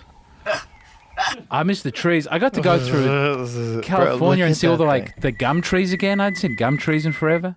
Look at that. That's so nice.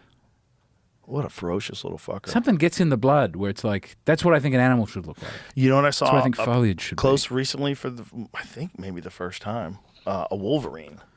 Are they real? Yeah. No, the real animal. Yeah, it was at a. You had it's Hugh like Jackman a in badger. here? No, it's a badger.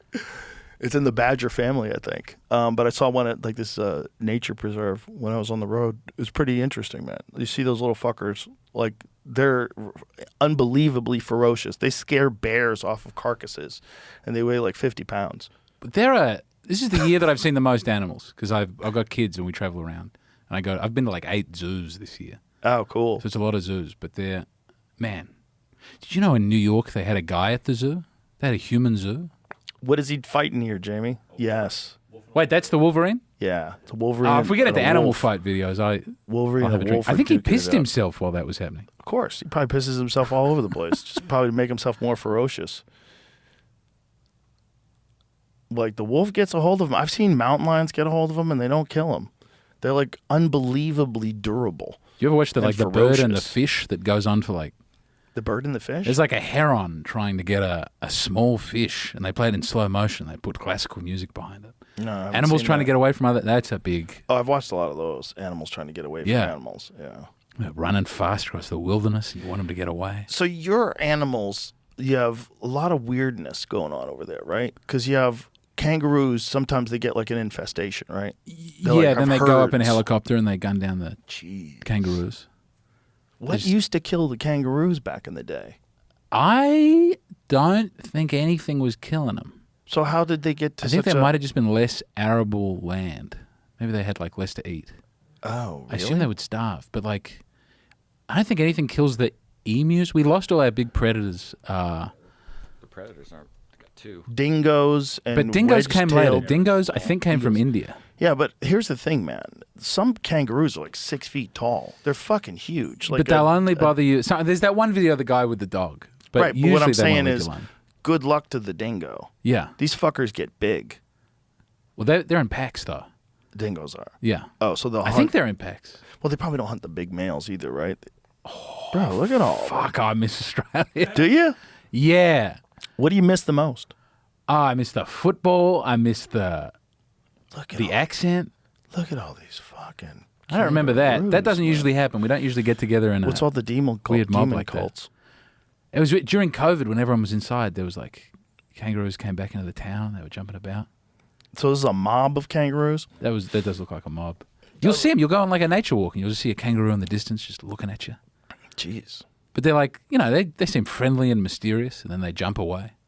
So was there like more dingoes all over Australia at one point in time? I think we clamped down on it at some point. Clamped down on the Well, there was that dingoes? lady who lost a baby, and she Right. said a dingo got it, and then no one believed her. And now they think the dingo maybe got that baby. But also the dingoes are all in the... I've never seen a dingo. Imagine your dingo eating your baby and nobody believes you. Yeah. Isn't that crazy? Yeah, you'd like, be not only is it livid. horrible that a dingo ate your baby, but then People also call you a people liar. think you killed your baby. All right, my favourite one is the poet Ted Hughes. He's married to Sylvia Plath. He comes home. She's killed herself in the oven. Oh, Very God. very She difficult. killed herself in the oven? I don't think he came home. He'd left her by that point for another woman. She gassed herself in the oven. Oh, God. Then I think it's the woman that he runs away with. A couple of years later, she also kills herself in the family oven. His second wife. So, like, from the outside, people in the British literary establishment start going, I think he's killing his wives in the oven. You can't have a second oven suicide. That's a fool me once type situation. Well, you could if the second wife obsessed about the death of the first wife. Yes. To the point Boy, where... you'd be careful with wife number 3. Well, it You'd seems- say, we're going electric oven. well, these are ex-wives, right? Yeah, once they're... Well, I think he was still married to the second one. Oh, okay. He didn't have to leave her, but he... So he while they played were the phone out. married, she exed herself like that. Yeah. Yeah, well, that guy's probably got shitty choice in ladies. I believe it. But you'd just be so cautious. I mean, the second one in the same way. Yeah, that's an issue. You'd be like, this keeps coming up. Maybe I'm doing something wrong. Yeah, that's the thing about like the Clinton body count. People go like, if 51 of your friends commit suicide, Very sad. like something's going on. That's a giant number. Most people don't have 51 close associates whack Yeah. themselves in strange ways. Some people are unlucky. One of the guys hung himself from a tree by extension cord and then shot himself in the chest with a shotgun. Yeah, because he was a hard worker. He was probably a good part of the DNC operation. You didn't want to leave it to chance. Yeah, the mysterious suicide. It's hard not to get into the I try not to have a conspiratorial mindset because I get unhappy. Well, we already talked about what Israel did. They made the fake phone call to the But military that was only because leaders. it was impressive. And I thought it was cool. right. It is cool. But the beepers, they came out and they said we did it. Both of them are cool, but it's a conspiracy. They It's a secret. conspired to whack They somebody. did conspire. Yeah, and they did it, and they pulled it off. Well, they were getting like the last Nazis for a while. Oh yeah, Over the latter half hunt of the... them down. 50 years later, 60 Yeah. years later, hunt them down. Yeah, You'd think they'd managed to clear up Hamas quicker. it's one of the weirder things. You ever see that show, Hunting Hitler or Finding Hitler? Nah. Okay. I've seen shows like that on the History Channel a lot. I don't know if I've seen that one. Where Tim he, like- Kennedy was on it, and they all went down to Argentina. Yeah. And one of the things you find in Argentina is like entire towns where people speak German. Yeah. And so what? And Italians too. Well, yeah, right. Mussolini's guys. Yeah. And so they found all these photographs of like SS soldiers on the walls in people's houses. Like there was a television show about it. We have a German town in Australia where they say there's a pub with like Nazi stuff on the walls. I've never seen it, but the Germans... There's a Bavarian town where everyone's nice and relaxed, and then there's like a Prussian town where people... Very They intense. keep it, but also sometimes you will go around to like a German guy's house, or like they've got an old German family, and then you look over on the mantelpiece and there's a knife there. There's a very special knife. It's like, we can't get rid of it. That's Grandpa's knife. The weird thing is like they have full towns down in Argentina that practice Oktoberfest. Yeah. They put on the lederhosen, the whole deal. Like it's a German town. I think there's something about the black population disappeared. I don't know if this is... I think it might be Argentina. They had like a big black population, and then over 100 years, people go, I don't know where they are anymore, but they're not here now. And I think it coincides with... maybe it was before the Nazis got there. But that's a weird rabbit hole. There's not a lot about it. So many rabbit holes. Some people say like they just integrated and... And what? Whitened up? Like it's kids after kids, and you can't see it, but like they had a big black population. Then am I right? I need that one. I don't want to just say that and have it sit we'll have there. to look that one up. But like it disappeared. And this is Argentina? It could be Europe. Black Genocide, Yeah. the true history of the whitening of Argentina. Thank you, Whoa. Travel Noir, a website. I've never heard of that website, but I assume it's a... Whoa.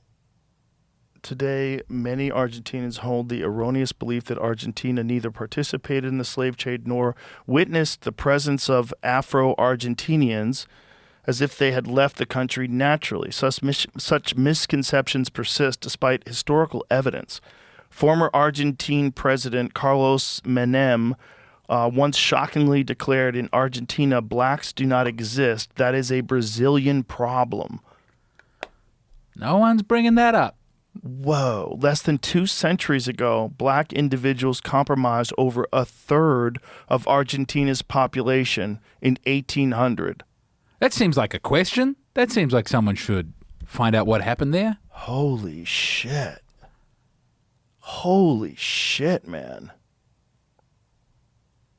The factors behind the disappearance.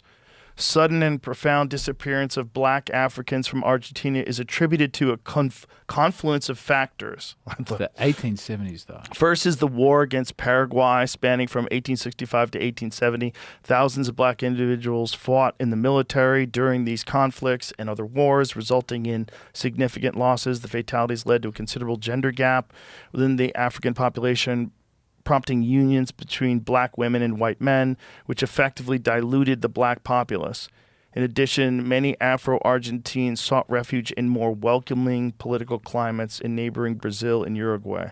But you don't lose a third of the population by like a That's battle. like, And they're saying all of them. Yeah. Like, there's no way these factors would make all of them go away. Another devastating factor was the outbreak of yellow fever in Buenos Aires in 1871, which claimed the lives of numerous locals.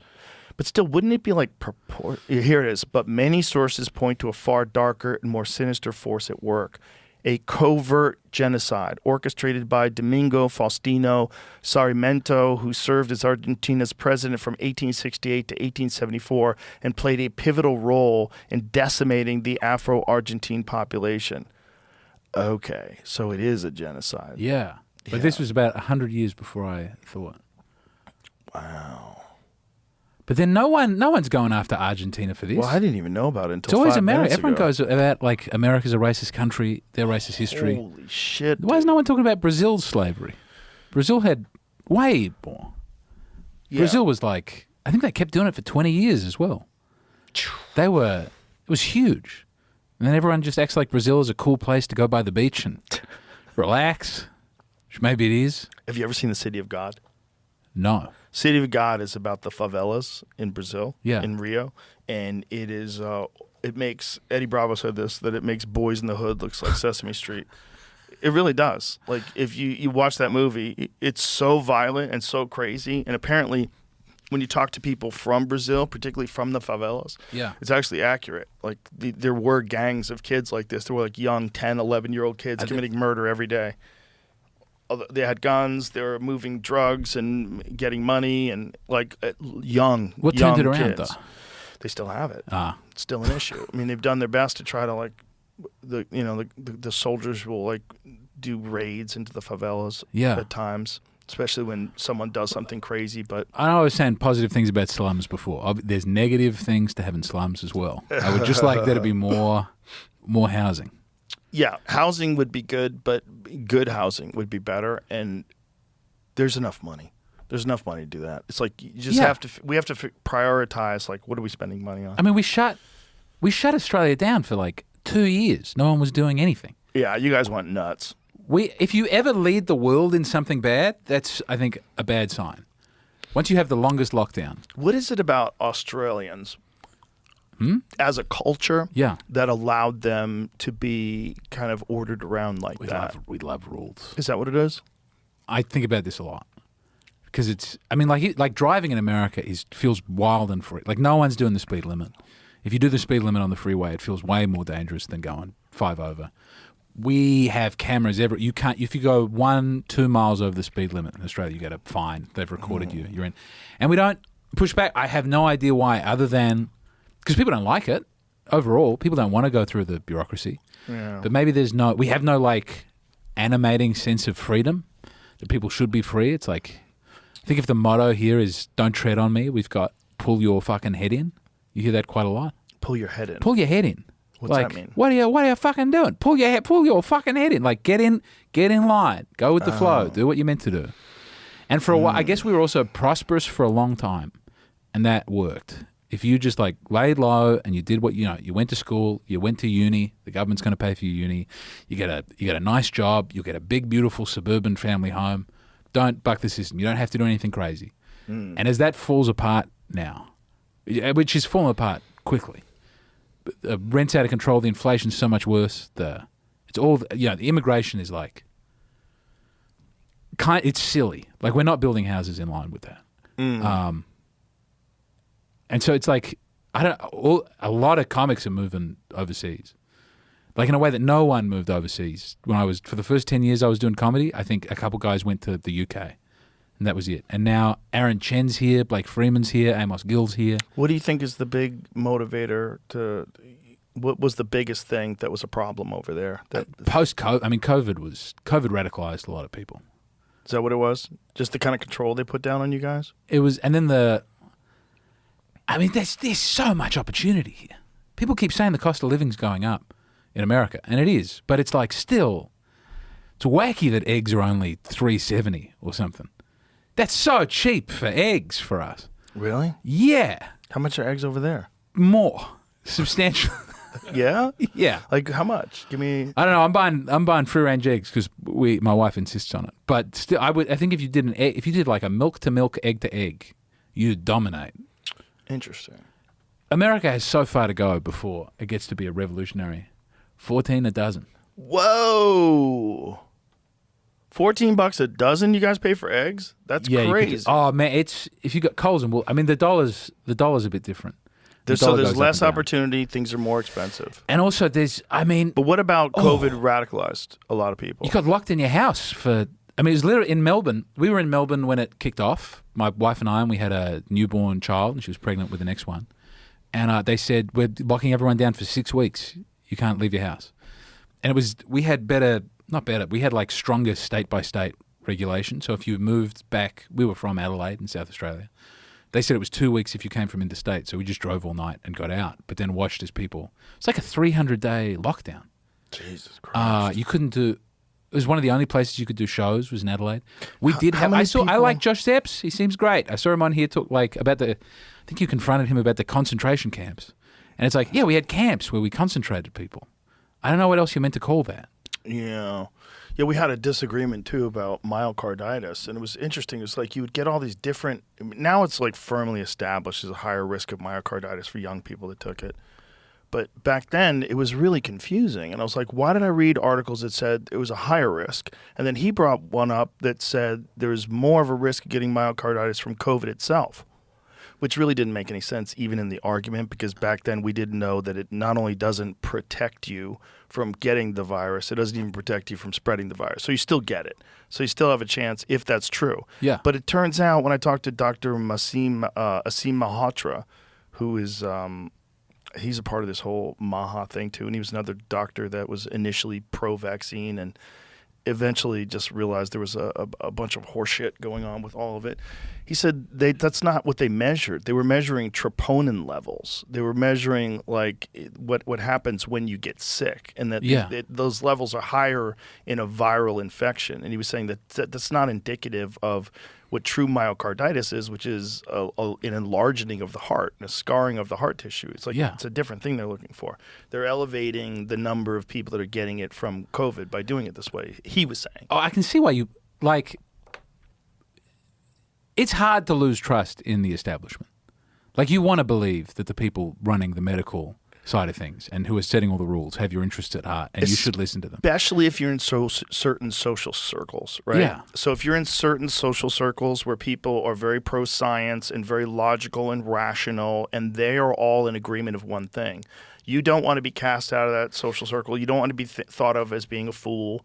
And so you don't want to have any opinion that's opposing what is this consensus narrative amongst these people. It's also, I mean, it's nice to be in that group because you get to live in a world where the government cares about you and they know what they're doing, and this politician in a suit. Like there was but you got to know. The realm for personal expression in politicians was tiny for a long time because it was, that's what you want. Trump's blown this up, but I remember like Howard Dean did a weird scream and his career was over. That was it. That's what it took back in the day to ruin your candidacy.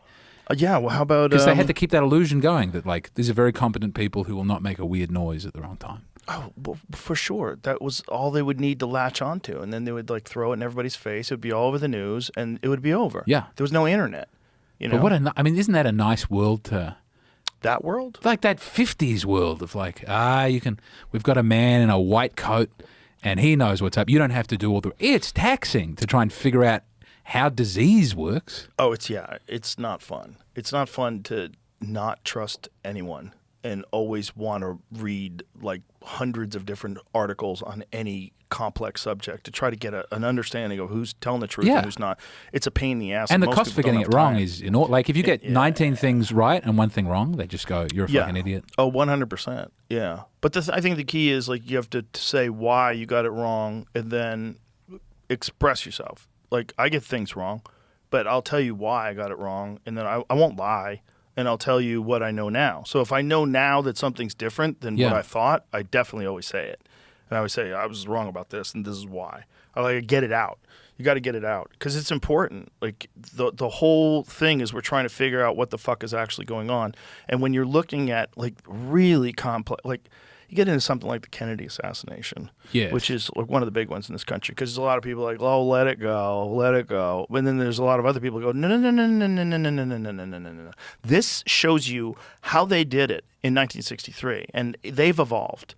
And anything that's alive, that's still a part of the systems are all still there. Yeah. For sure. They're just way better at doing that. And they've learned how to not use a magic bullet and, not fucking, the grassy knoll and not kill all the witnesses. They learned how to do stuff that. They got a lot better. So it's like, Jack Ruby kills...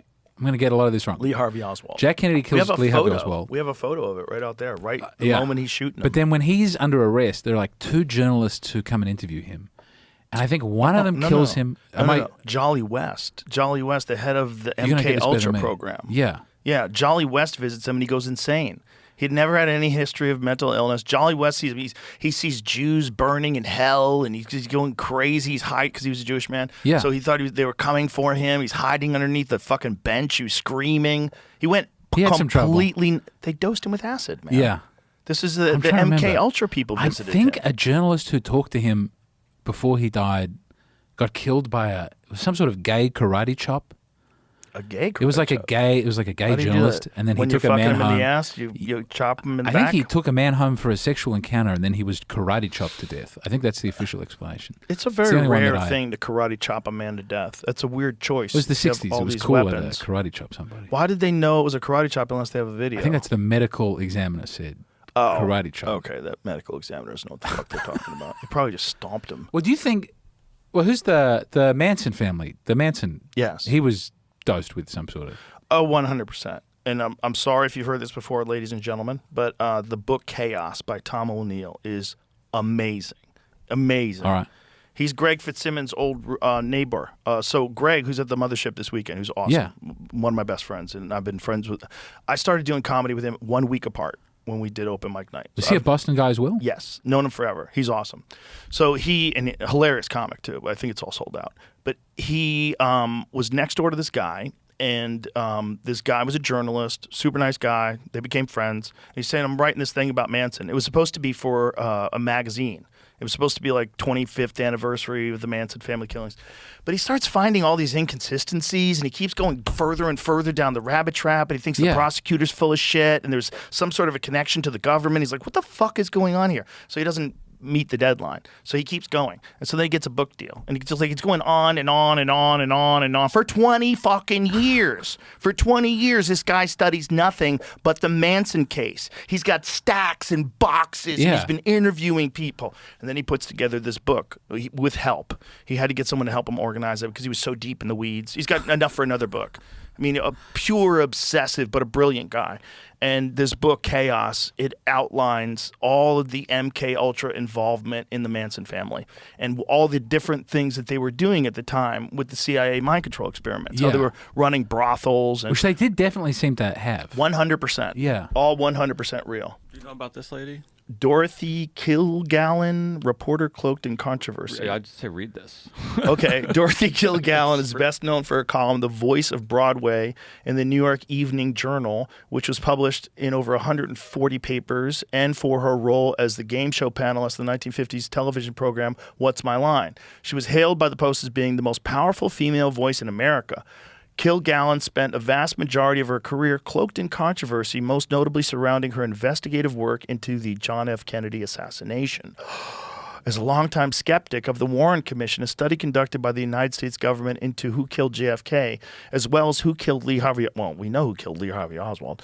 JFK's supposed assassin, Kilgallen, dove deep into the controversy. Some may even argue too deep. Kilgallen was under suspicion that Oswald did not commit his crimes alone and published several articles reflecting this belief. Jack Ruby, who allegedly killed Lee Harvey Oswald on November 24, 1963, was only interviewed by one reporter throughout the trial, Dorothy Kilgallen.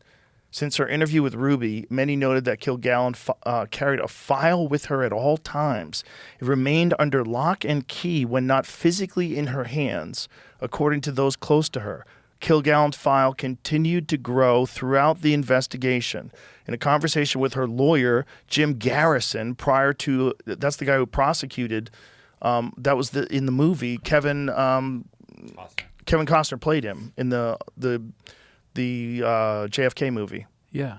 Prior to a trip to New Orleans with Dorothy, later inexplicably canceled, he remembers her saying, "I'm going to break the real story and have the biggest scoop of the century." Kilgallen's first trip to New Orleans was planned 2 weeks prior to her death, when her husband, Richard Colmar, found her with files missing by her hairdresser in a bedroom she never slept in, dressed in clothes she would never wear to bed, reading a book she had finished and disliked, wearing glasses she didn't need for reading.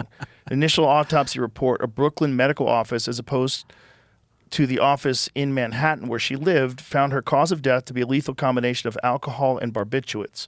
The report later amended to note that the barbiturate originally found, Seconal, a sleeping pill for which she had been prescribed, was in fact a combination of Tuinol and Nembutal, which she did not have access to. Although her death was eventually ruled a suicide, Kilgallen's husband noted that when she returned from a taping of What's My Line earlier that evening, she appeared chipper. Well, a lot of people do seem chipper before they go. They're like, still I decided. Yeah. Yeah, a researcher by the name of Mark Shaw who investigated Kilgallen's death found that she was under surveillance by the FBI through the Freedom of Information Act. Friends of Kilgallen recall her expressing fear for her life leading up to her death, and she supposedly even purchased a gun, a rather uncharacteristic thing for her. Yeah, they whacked her. Yeah, they whacked her. Yeah. They've got to finish releasing. In a recent release of the JFK files on October 26, 2017, a file entitled Dorothy Kilgallen by Richard Nixon was released, but its contents remain sealed due to reasons of national security. They whacked her. Yeah, it does. Was there a gay karate chop, or did I make that up? I didn't see that part in that story. They whacked her. They whacked her. It seems She likely. She was digging into the investigation. Look, when you talk to, I talked to Oliver Stone about it multiple times, and Oliver Stone, despite his advanced age, is still brilliant, and his recall is incredible. And his recall on the assassination, he's obsessed with that assassination, so he can tell you who was involved and who did this, and Alan Dulles and this and that, Yeah. the Warren Commission report, and then it goes back. The rabbit hole just goes so deep. It goes all the way. It goes all the way to Richard Nixon, because it goes all the way to Gerald Ford, who was on the Warren Commission's report. And when they kicked Spiro Agnew out, they got Spiro Agnew on corruption. Yeah. They kicked him out. They put in Gerald Ford. Yes. Then they kicked Richard Nixon out. Yeah. With the Watergate thing, which Yes. I always thought was Richard Nixon got caught being a crook, but it was He was not a crook. it was an intelligence agency plot. The whole thing was Tucker Carlson lays it out. Yeah. The Nixon reputation is starting to come back. Well, People are starting to love Nixon again. there's a lot of Maybe Nixon for the first time. stuff that he did that's not good. Jim Cote decided to write a book about the assassination of John F. Kennedy. However, he died on the 21st of September, 1964. Oh, there we go. And see that a man broke into his Dallas apartment and killed him by a karate chop to the throat. That could happen to anybody. That's a real thing that happens all the time. This is the thing. How do they know they didn't just strangle him to the throat? If you have damage to your throat, if you don't see the guy karate chopping him. Well, it does seem like a weird flourish for the secret police to put out there. But that's one of those things that you would say. Cote just, it seemed like a man broke into his apartment. Tom Howard died of a heart attack, age 48, 1965. Who's Tom Howard? Oh. Attorney. Oh, his attorney. Okay. They both visited Jack Ruby in jail. Okay. And they both died. Yeah. They definitely could And give the you a heart Jenna. attack. They definitely could give you a heart attack. And they also searched his apartment. The karate chop thing's Karate weird, chop does but it. I think really that's always held on to karate chop. That's the one detail that really stayed with me through the How are you years. sure? You can't tell. I've seen so many guys get beat up, and you can never tell what hit them. It could have been a very long bruise across the throat, a big forearm. Shin to the neck. Easy. People weren't People didn't have that sort of kicking ability Sure in, they the did. in the West at that time. Sure, some people did. Yeah, there was people that trained, like an assassin.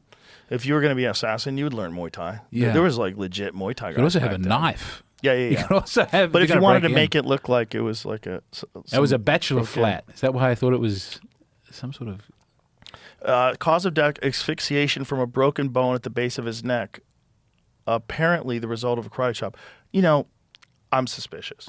I think they probably thought of it as a karate chop because this is how people thought back then. But Yeah. I would imagine that was like a baton on the neck where you choke a guy to death. Well, there was a time I know in Austin Powers, karate chop is like a cool thing. Early Yeah. '60s, people just found out about karate. The other guy was accidentally shot by the police a few hours before a That witness can happen. testified. That can happen. Jesus Christ, man.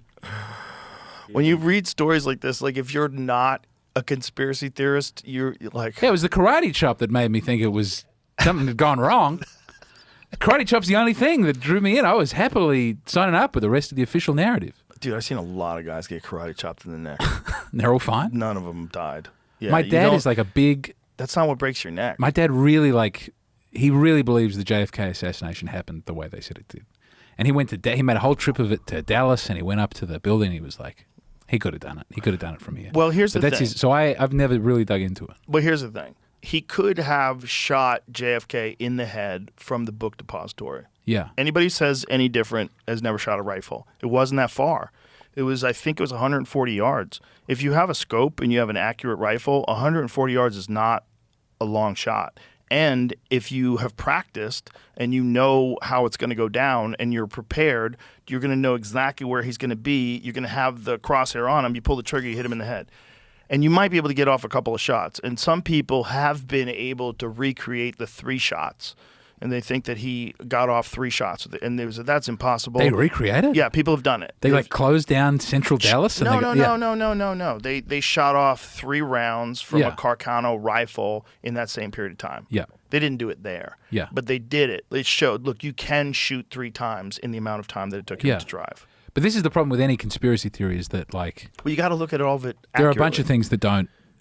Yeah. There are like 1,000 conspiracy theories about JFK. Yeah, And but some of them are nuts, but then some of them hold up. That was my point, though, is that is undeniable. But it's also undeniable there was a lot of people that reported that they heard gunshots from the grassy knoll. Yeah. There's also the whole magic bullet theory, which is total horseshit. That's the most horseshit theory that's ever been promoted. That there was like an ice bullet that dissolved inside of. No, do you know the magic bullet theory? It, like, One bullet moved in the caused a air? whole ton of injuries in zipped both around? men. No, this is what they had to do. Okay. There was a guy that got shot in the underpass. Yes. So there was an underpass, and a ricochet hit the curbstone, Yeah. and he got hit in the head. So he got fucked up, and he had to go to the hospital. And then they found the impact, and they found the bullet. So they knew that this accounted for one of the shots Yeah. that it missed. So then they had to account for 2 different entry holes on Kennedy Yep. and entry hole in Connolly. So Okay. Connolly was shot in the wrist. Yeah. So they and in the thigh as well. So you had to say that one bullet did all this damage in both people, and then there was the headshot Yeah. because you had the 3rd bullet. So they came up with one wacky theory, and they found this bullet in pristine condition on the gurney when they went to visit in the hospital. So when they had JFK's gurney in the hospital, There was a bullet they next to him. magically found this pristine Yeah. bullet. This is like when the passports fall out of the plane on 9/11. Yeah. Almost as ridiculous.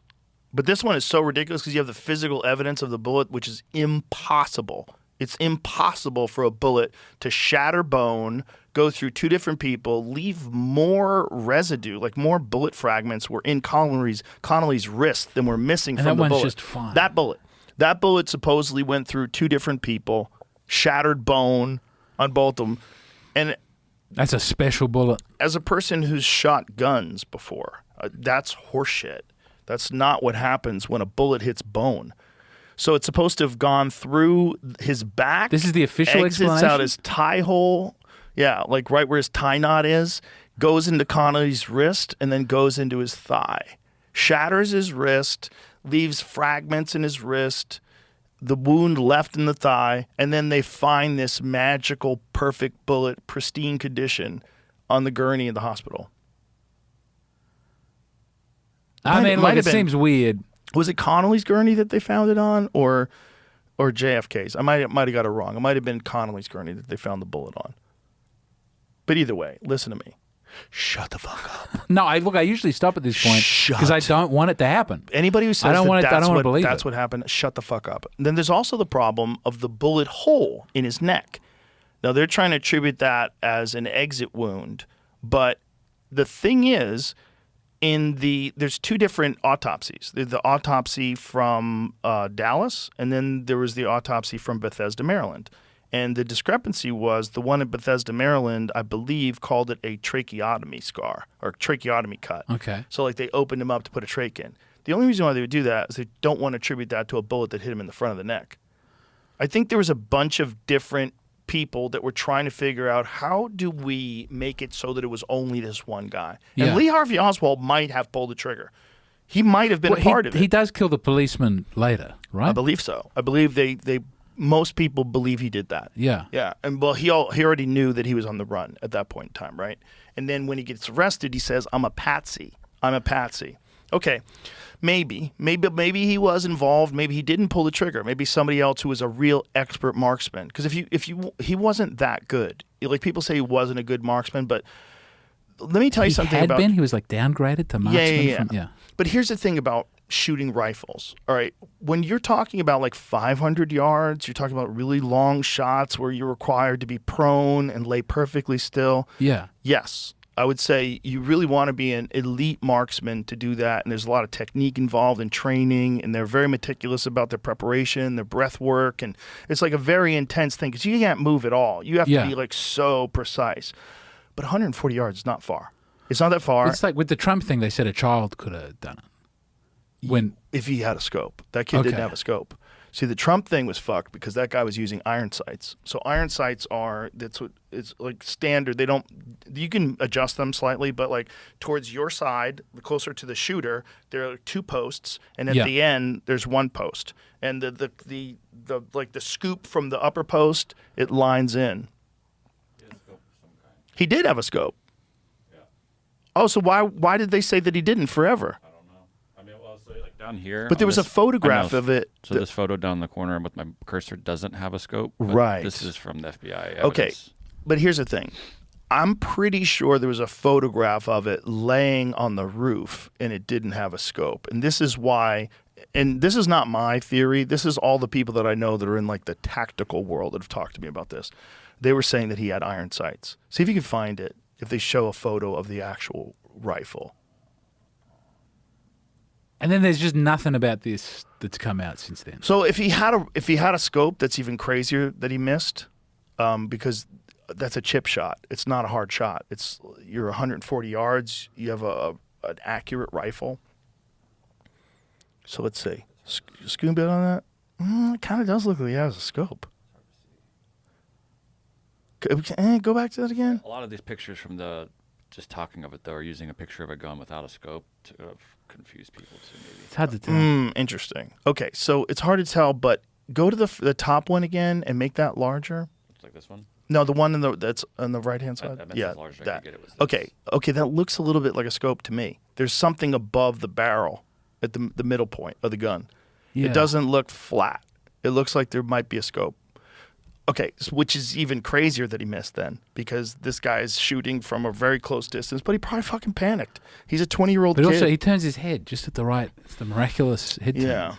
But the thing is, that's not an expert marksman. He did train a lot, though. That was the other thing. Like, there was a lot of people that trained in firearms with that kid. So they knew that someone either told him to do that or he was preparing by himself to do that. Why has nothing come out about it? You would think. Because I think that MK Ultra shit keeps going. I think that it's like that Aerosmith song, train kept a-rolling all night long. I think it just keeps going. I don't think they stopped. I think someone, whether it's our government or another government or some giant business interest, someone probably talked that kid into doing that, gave him the resources. He had 5 different phones. Oh, man, you could have talked someone into doing it. His entire home was professionally scrubbed. Yeah. There was no silverware in his home when they searched his home. I mean, it's weird that there wasn't more. I know there was like a guy at the golf course and there was like a third guy maybe. Mm-hmm. But the temperature in the country at that time was, no one was like actively coming out and begging. The Dems weren't coming out and saying someone's got to kill this guy, but they were going, "This is an insane threat Yeah, but it to our might freedom." not just be the Dems. This is what you have to understand. It's probably business interests. If you're in another country, okay, and this guy's actively campaigning, saying that he's going to raise tariffs, and he's going to call, we're going to make China pay, we're going to make Russia pay, everyone's going to pay. If you're in some, military-controlled country that's going to lose trillions of dollars because this guy's going to make everybody pay, you might hire someone to do something. Well, this is why he goes Vance immediately out. This is what I put together as the theory. Someone else must have done it, but you pick someone who seems scarier than you, right? You go, well, if you kill me, you get him. You think Vance is scary? I think at the time he seemed like the furthest right protectionist candidate that Trump could have picked from on the VP list. I don't think he really is, though.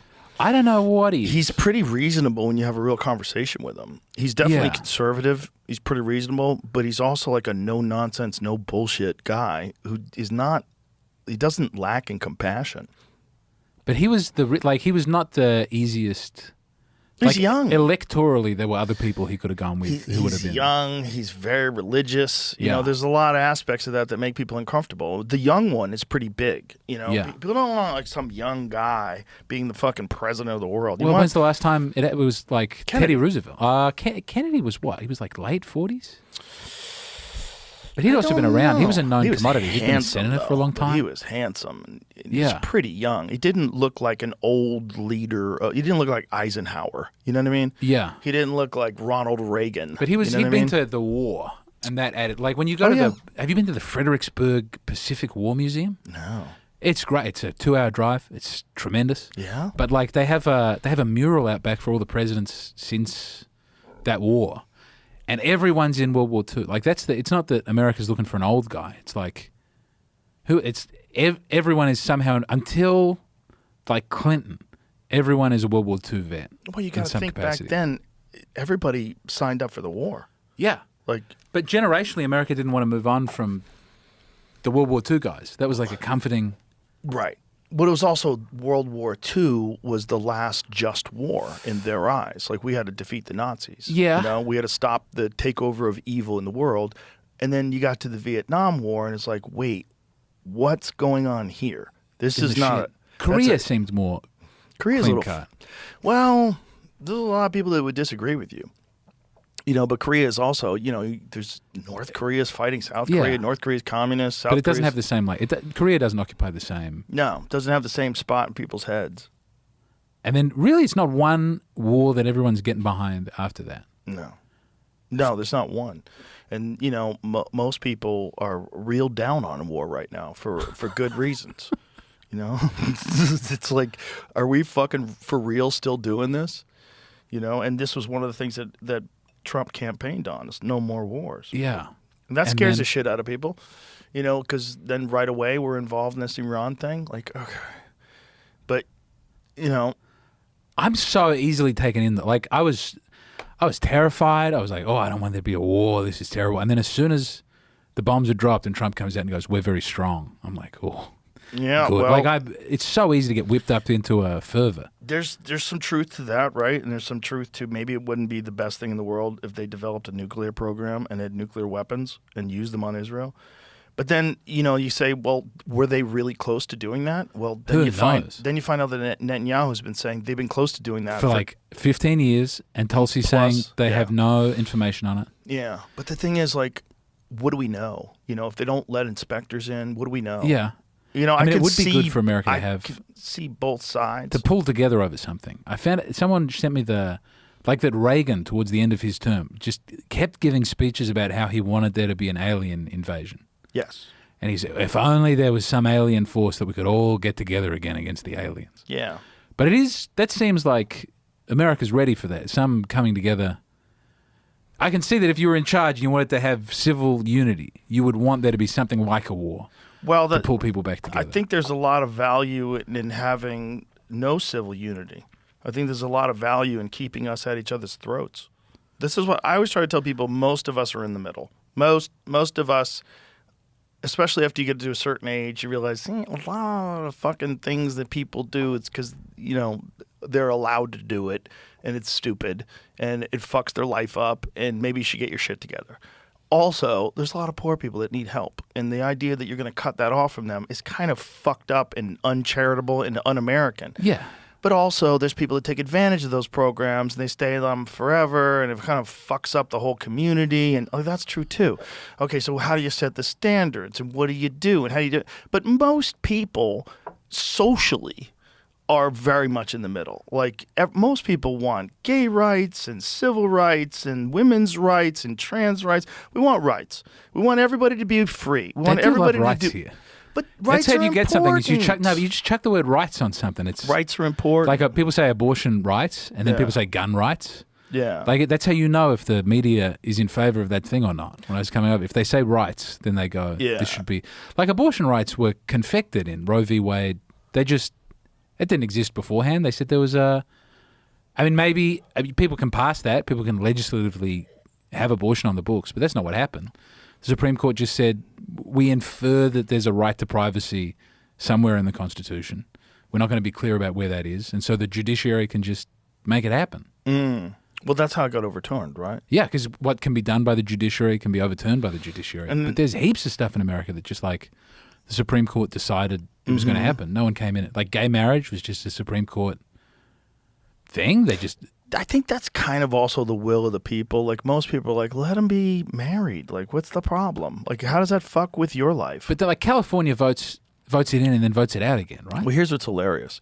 Up until 2013, Hillary Clinton was openly stating, I don't think Barack Obama. I think he said he was against it for the first time. Yeah. I think it was 2013 where Hillary finally said she was in favor of gay marriage. But they used to always, like, have you ever seen those videos of Hillary being more MAGA than Trump about the border? I believe it. Oh my God. She would be Queen MAGA. She would have a diamond encrusted Make America Great Again hat. She would be the president if she was running today. And I'm not bullshitting. I am not. I think there was. I'm 100% not bullshitting. I think it's a Sam Talent bit where I don't know if he's still doing it, but he was going like, if Kamala had come out and said the word retarded, she would have won. That's all she had to do. Sam Talent's funny. But funny, dude. Yeah, the Dems were always against like the progressive wing takes over. The woke thing happens at some point, but. Like, Biden was out saying super predators. Bro, the Democrats were the ones who wanted to keep slavery. Some of them. The Southern Democrats, okay. Yeah. But understand. Yeah. That the Republicans are the ones that were trying to free the slaves. It's like things just get weird and get reversed. So now the Democrats are anti-free speech if it's hate speech. Yeah. And disinformation and misinformation and malinformation. And this is the Castro speech that I was getting into in a big way. There's this Castro, so they ban it, the revolution takes over in Cuba. They ban a film.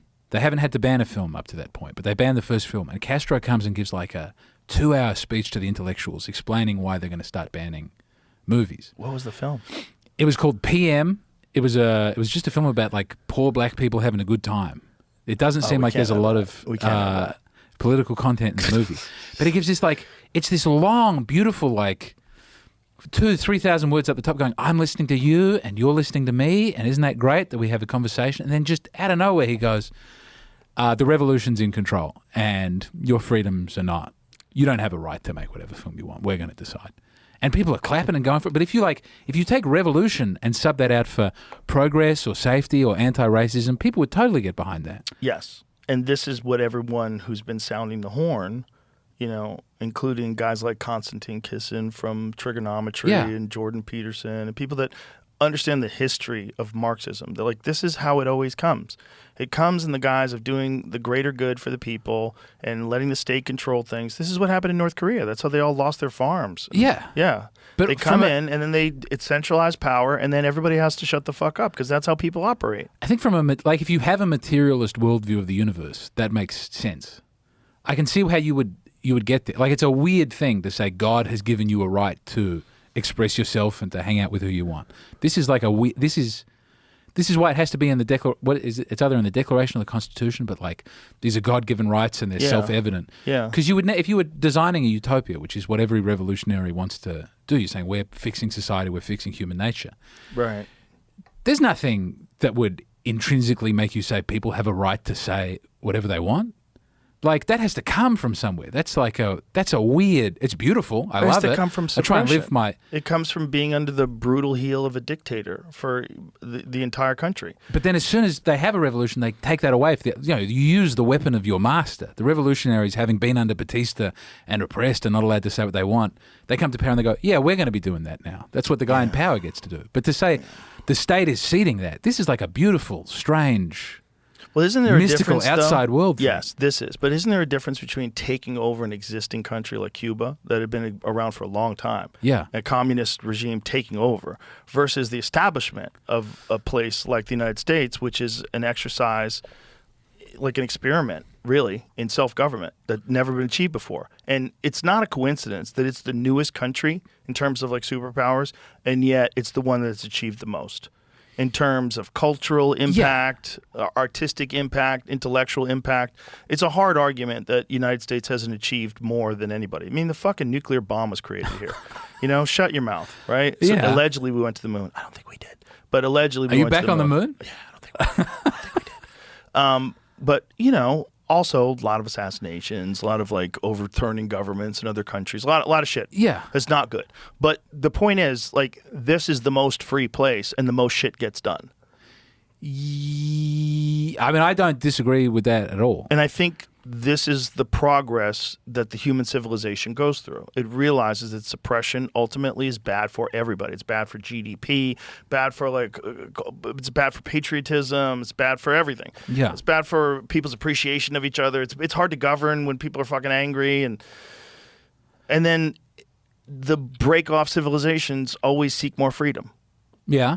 I think we got to try one more time with Greenland. Give it a go. I think if Trump takes Greenland and global warming is real, that's the spot.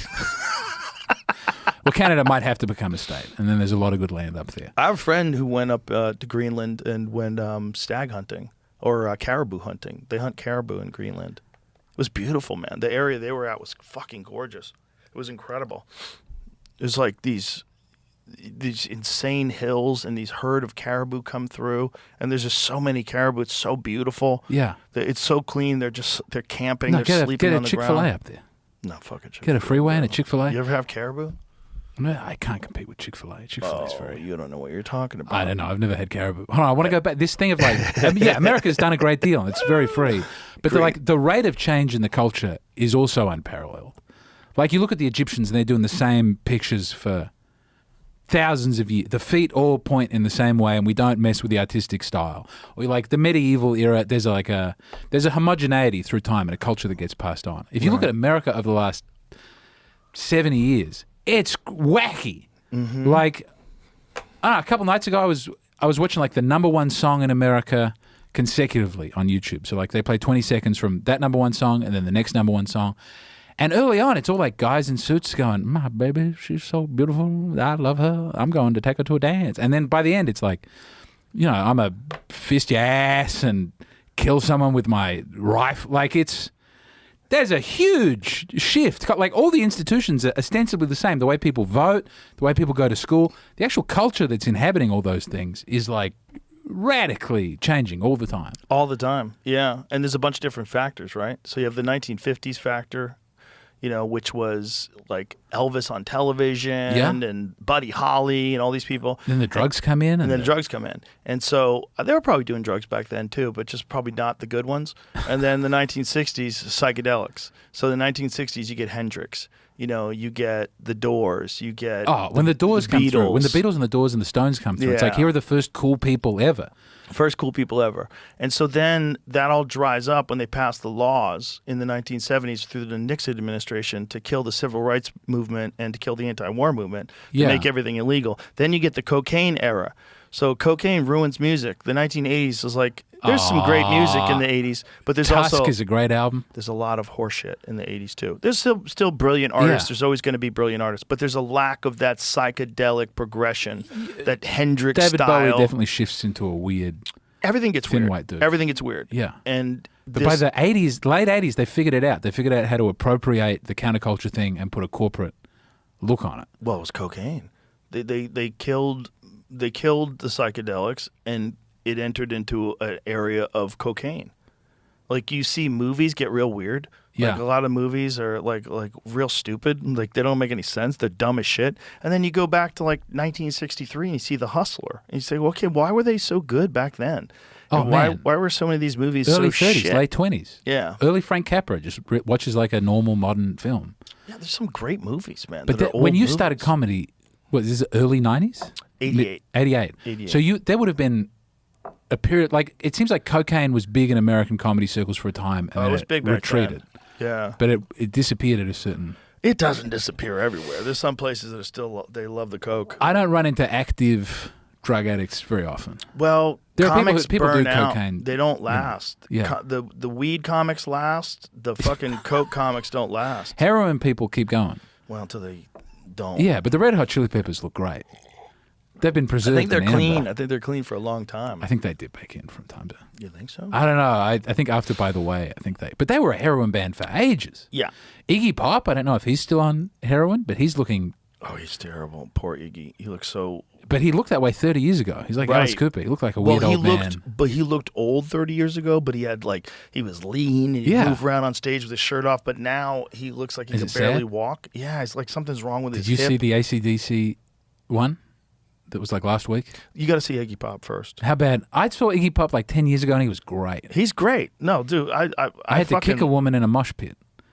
He was dragging he was saying, "Come on stage, everybody!" And I One of tried my to get over favorite it. green room songs is "Passenger." Yeah. Fucking great song, man. After the show, I couldn't listen to Passenger before a show. It'd be too sad. Really? Yeah. All right. I'm a passenger. What's he look like now? Is this 2023? Yeah, He he's still looks just good in the face. no, like he's still killing it. It's just he has a hard time getting around. It looks like there's something wrong with his. See, like his it hips. does look like he's got spina bifida now. I think he's got something wrong with his hip or something, which is super common, especially for performers who dance around on Yeah, he's like stage an a 80-year-old lot and go man. crazy. Yeah, Oh. yeah. See, Oh. so he's having a hard time moving. Still killing it, but like, let me hear some of that. Check out, after that, bring up the AC/DC at the moment. It's very...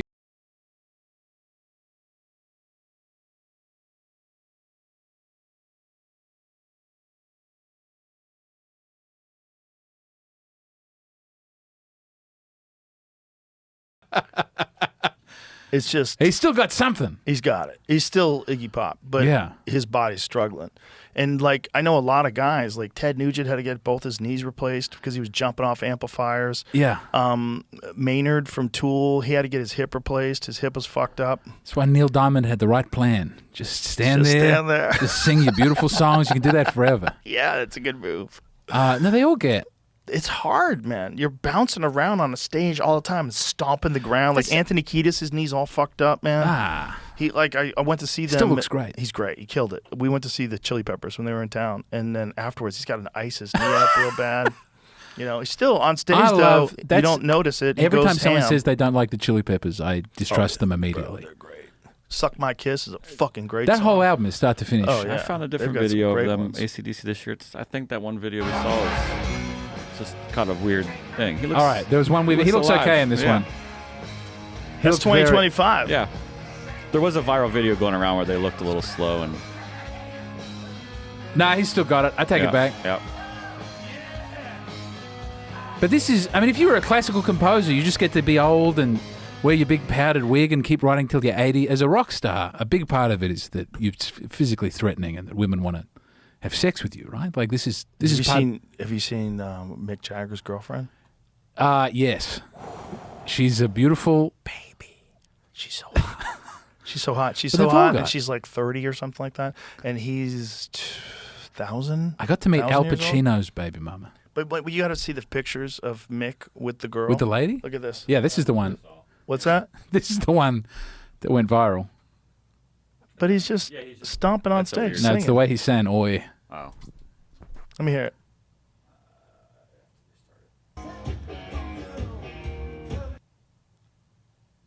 AC/DC urged to retire after recent concert footage goes viral. Assholes. Let me hear this.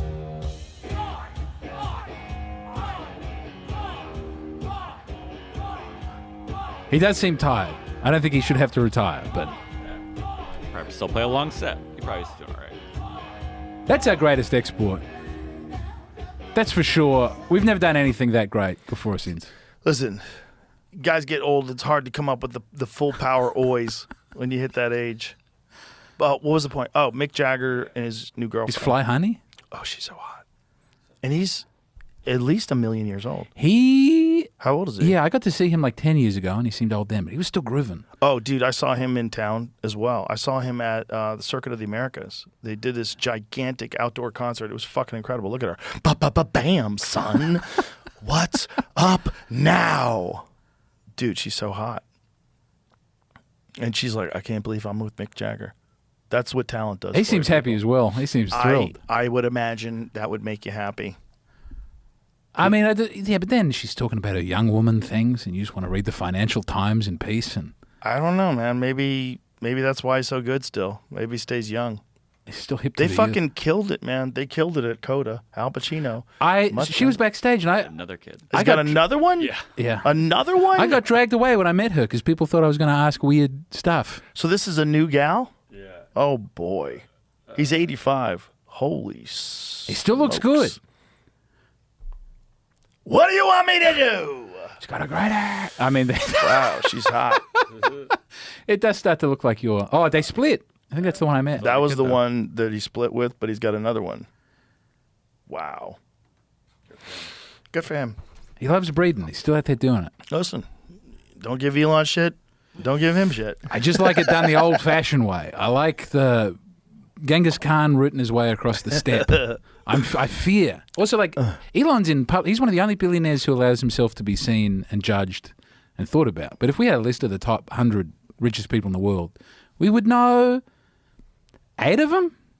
Like, these are the hidden figures who are off doing that. That's well, what I the fear. real richest people in the world are probably the oil The billionaires. Sauds. Yeah, because they don't even have to tell you how much money they have. Yeah.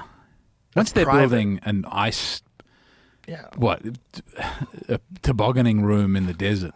It starts to be.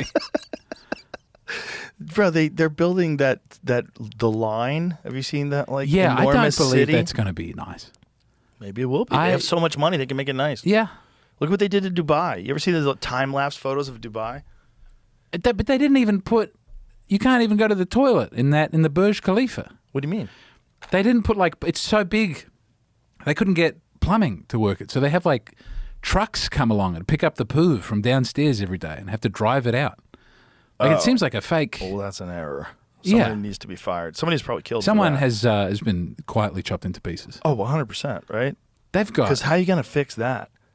The Burj Khalifa is like how many stories? It's too big. And it's all buckets of shit being carried out? I believe I could be getting that wrong, but someone told me that they have like semi-trailers that come by in the This is morning. an old hoax. Is it a hoax? I take it back. I got one wrong. I was right about the foot binding. I was right about. We should probably edit that out so they don't kill you. No, it's all, hey. I love the Kingdom of Saud. I'm a big fan. I could be got on compromat so easily. Send me a new car. I'll say great things about the regime. No one has come to me. Not even someone selling dick pills or nothing. I Not want to get yet. to that level. It's coming. It's I don't see. Come on, bro. More appearances like this, and Mm-hmm. it'll all happen. I'll be doing I'll be doing DraftKings. Yeah, there you go. I don't think I could. I'm trying to figure out what companies I would have on my podcast and wouldn't. But Do you gamble at all? yeah, but I don't like the companies. I like Regular gambling? regular. I'll bet you money for this. It's ruined footy in Australia. Everybody Oh, has it? I think we're I will be right on this. Australia's the highest per capita gambling losses in the world. Wow. And we beat Singapore. We shouldn't be beating the Asian countries. Asians should have gambling down pat. Is that because you don't It's have wrecked freedom footy. in any other place, so you went I crazy? think so. I think everything is so safe that it's like I've got to lose everything on this. You go crazy on that one thing, We the go- gambling thing. Yeah. Oh, Because no. booze is expensive, but then the way that they advertise on you always have to see the line. You can't watch a game of football with someone because they don't just want their team to win anymore. They want like this guy to get 27 disposals and the second goal of the game. It's like I want to watch Yeah. footy, but gambling is very exciting. Yeah, there's a thing like that in MMA too. You know, it's a big factor in MMA. And then like if your guy gets he wins but by submission, then you're upset because you didn't knock the other guy out and you lost money. There's like the Drake thing too, because Drake he bets like The big, rapper Drake? big money Yeah. on the UFC. And did he bet on Charles Oliveira or Ilya Topuria? That find was nutty. Oh my god! I watched that. Also, it was that was the first one of those I've Who'd you watched bet on? since I met you. He bet 200 grand on Charles. Yeah, see, they call it the Drake curse. Yeah, there's a website that Whoever tracks he it. bets on Yeah. goes down. Yeah, Drake's That was over UFC fast. betting history. Returned $0. Who is Well, he? he's not cursed when it comes to UFC overall, though. He's up $1 million. Oh, all time On from his 25 public bets. UFC bets, from his public ones. Over yeah, 25 I bets, he's wagered $13.45 million, returning 14.48. Yeah, but everyone knows He's won that 10 guy. out of those 25 bets, You just go losing public when 15 you win. times. You go public when you win. Interesting. It's a guy who comes back to the office on Monday and goes. But look "Had at a big that. win He's on only horses." won 40% of the time. His average UFC bet size is $538K. That's interesting, though, because he's only won 40% of the time. He just bets big when he's sure. And so he's ahead. His biggest 200,000 single on loss Oh, was Adesanya to beat Alex Pereira in 22, the one that Pereira won, the first one. Single bet victory was John Jones over Cyril Gahn, successfully predicting John Jones to win by submission. Interesting. Hold on, but this is a whole website dedicated to it. He could have set this up. No, it's They just it's follow his commonly bets. known. He's betting It's- on cricket. Yeah. Why is he betting on cricket? He likes to bet, dude. He's rich as fuck. betting on the- He gets his jollies Yeah. off like throwing Yeah. large numbers He's made at 3 stuff. bets on cricket, returning 2.65 mil. So he's He's ahead. 3 for 3. So he knows what he's doing. There you go. He's making money.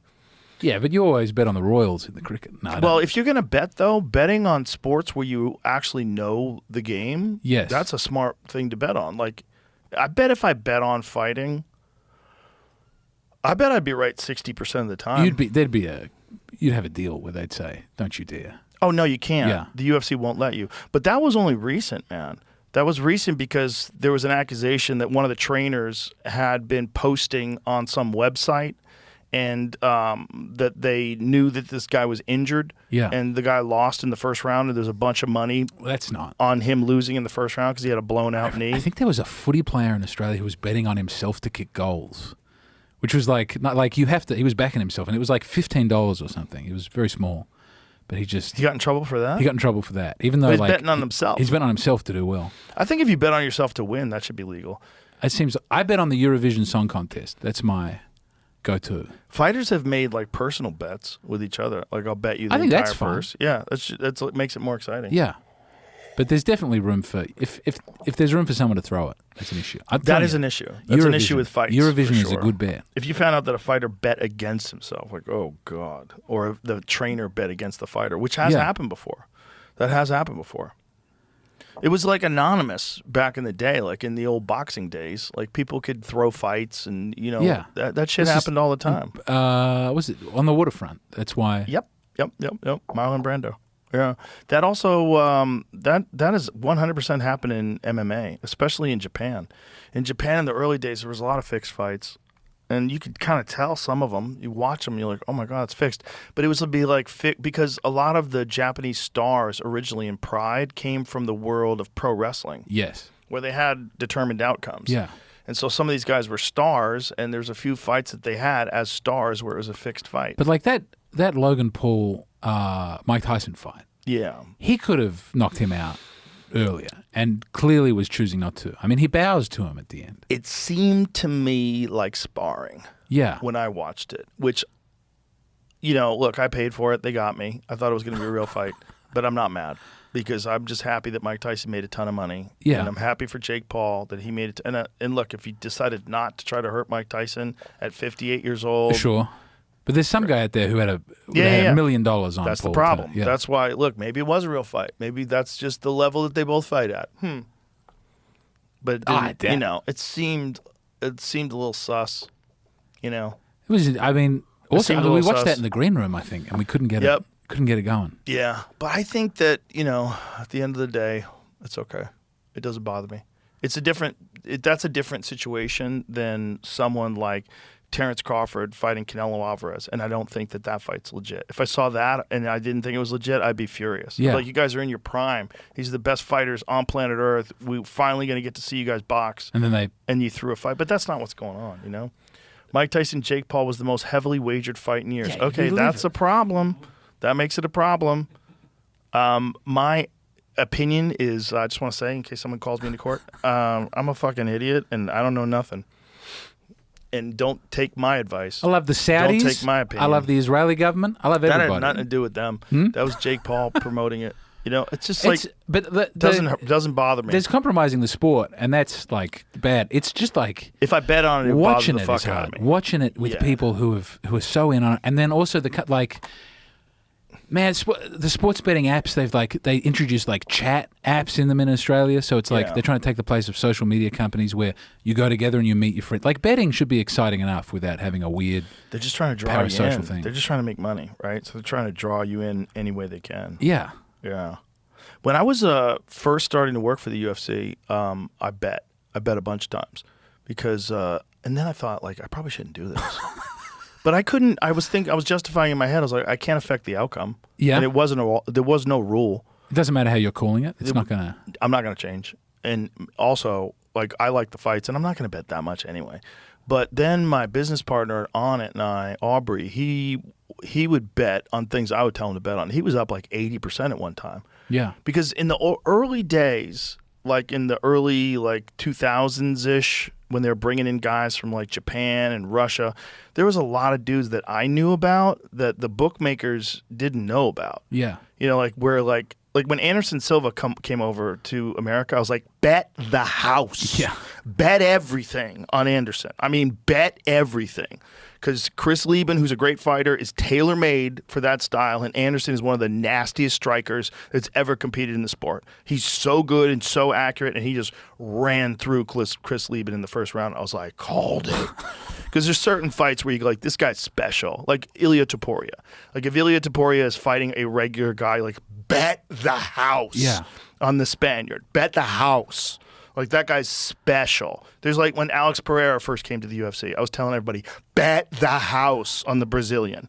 I'm like, if he touches you, you go into orbit. Yeah. Like, he's just different. This is a different guy. And you just have to know about that before the bookies. Yeah. And then you can... Yeah, but people knew about Pereira sort of, but they didn't have a lot of evidence of him being that good in MMA. They had one fight in the LFA. There was another fight before that where he lost by submission. I think maybe he had one other win.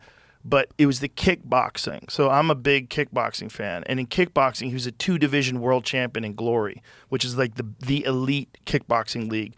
But the thing wasn't that he was winning. It was how he was winning. Yeah. He was flatlining people. But you have to have actually watched the fight to get that. You'd have to watch. You also be able to critically analyze his movements.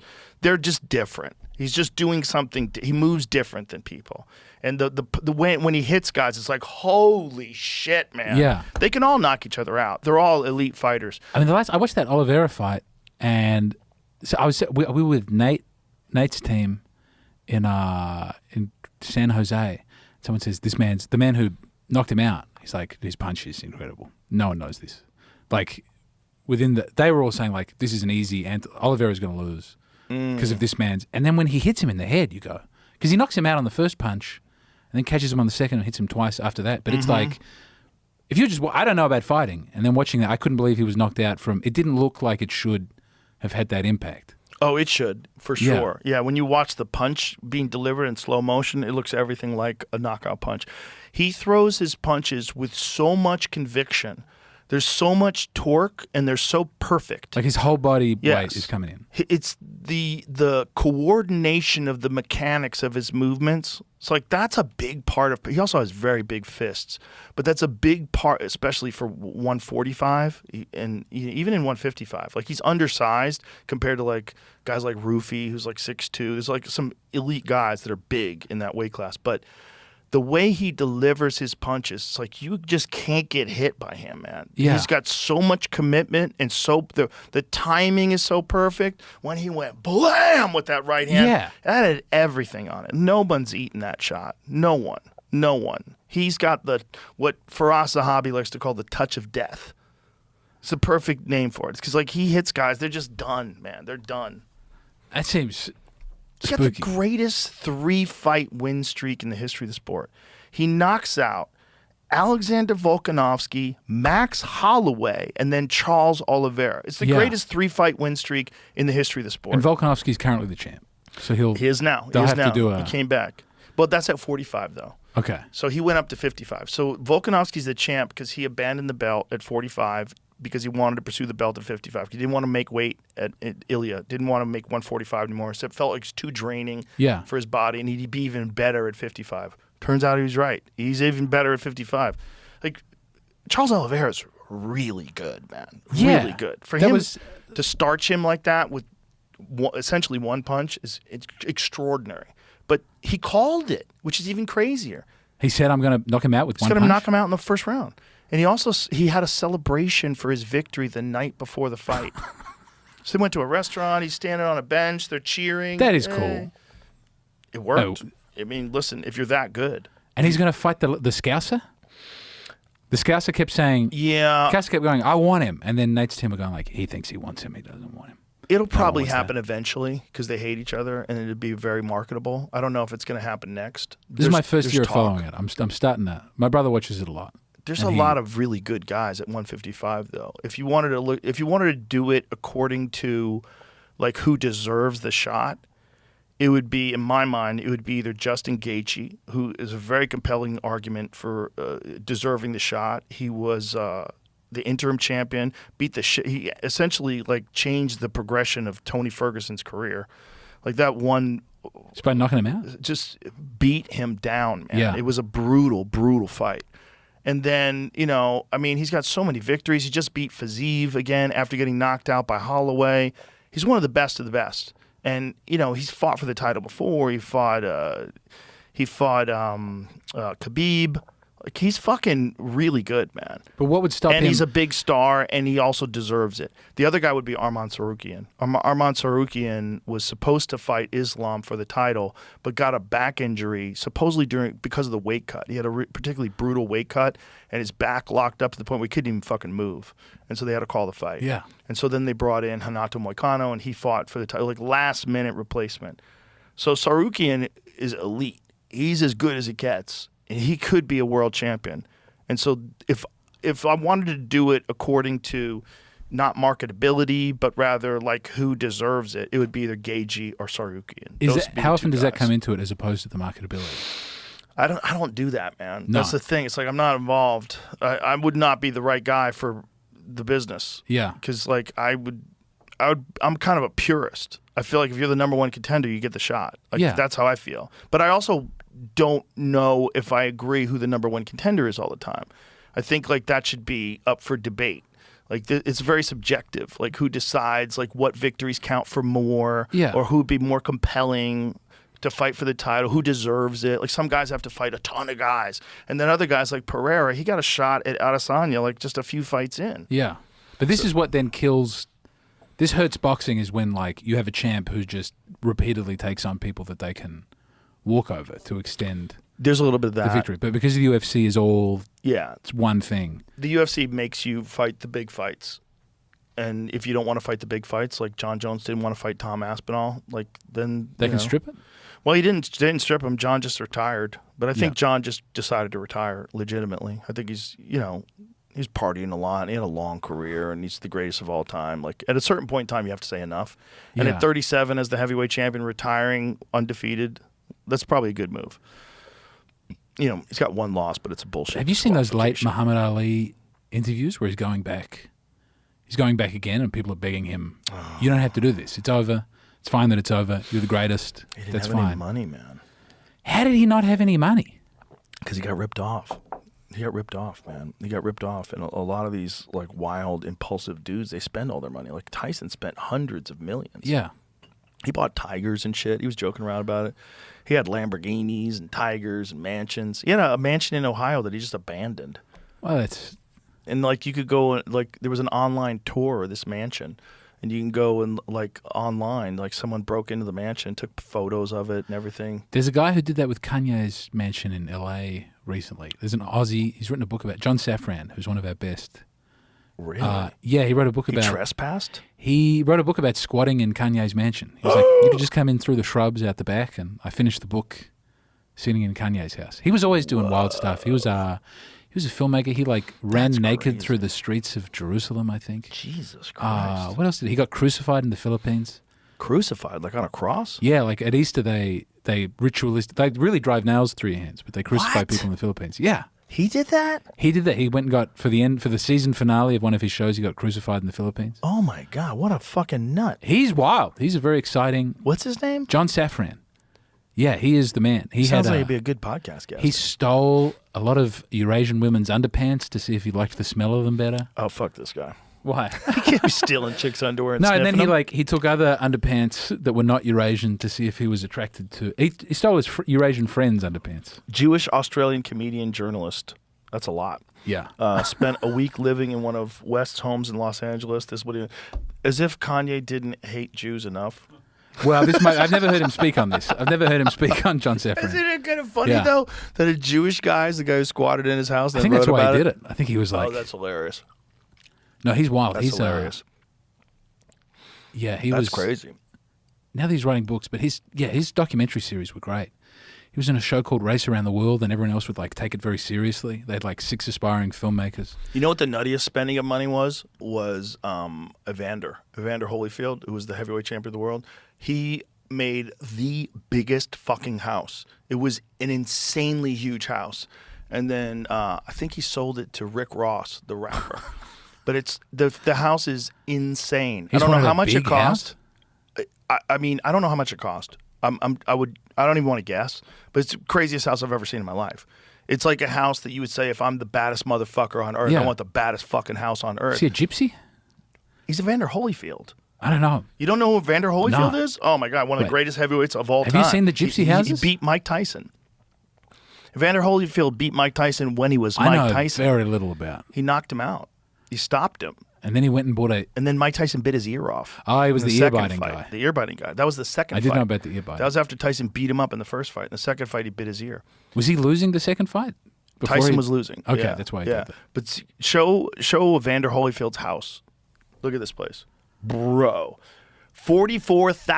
44,234 square feet and has 109 rooms, It's actually very tasteful. including 135 seat theater, a bowling alley, and a dining room that accommodates 100 people.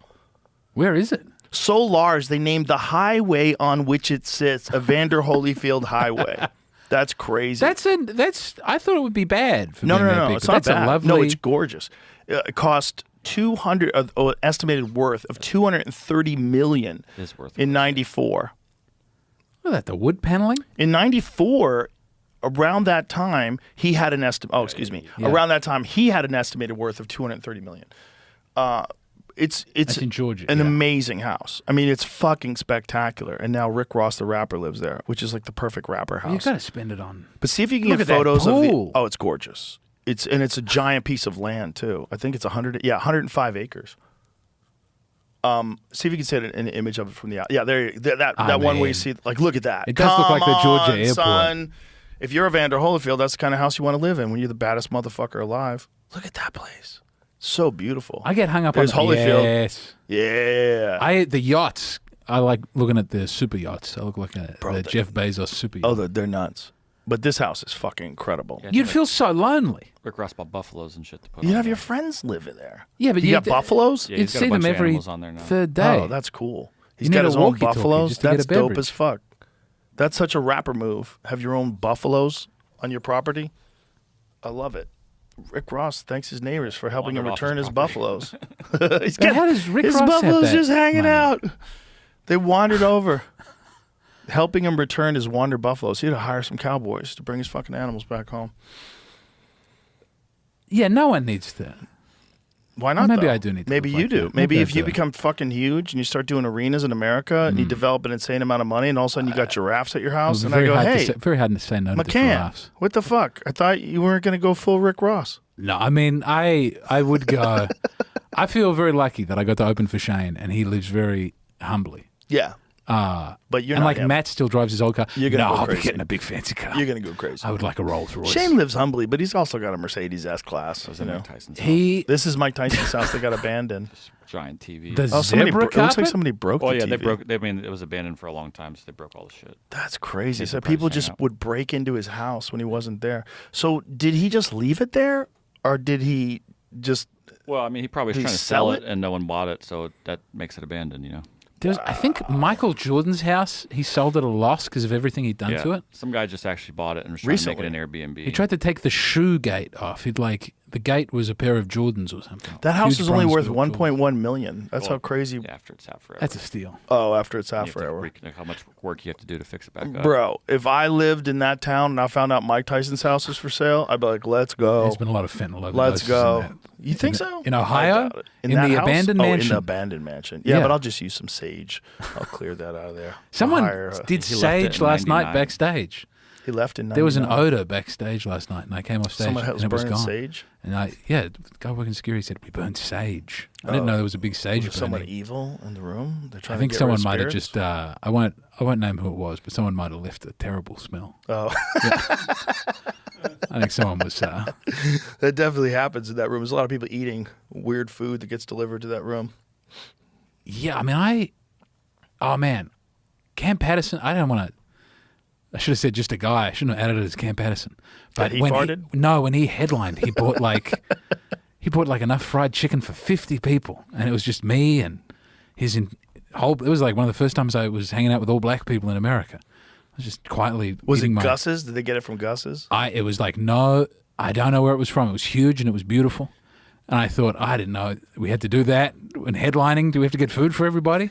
No, we This is don't not- have to. no, I but love you could it. definitely I love it order that you food. can. If you ever want a headline there, we'll order you food. Well, I have had good meals in their green room. Yeah, we too. We get Terry Black's delivered Terry all Black's the is time. great there. We'd have not a damn chance burgers. Brian Simpson ordered ramen and didn't want to eat the eggs. And everyone looked at me funny for eating it. He said, I don't want these. And I said, I'll eat them. I'm very hungry.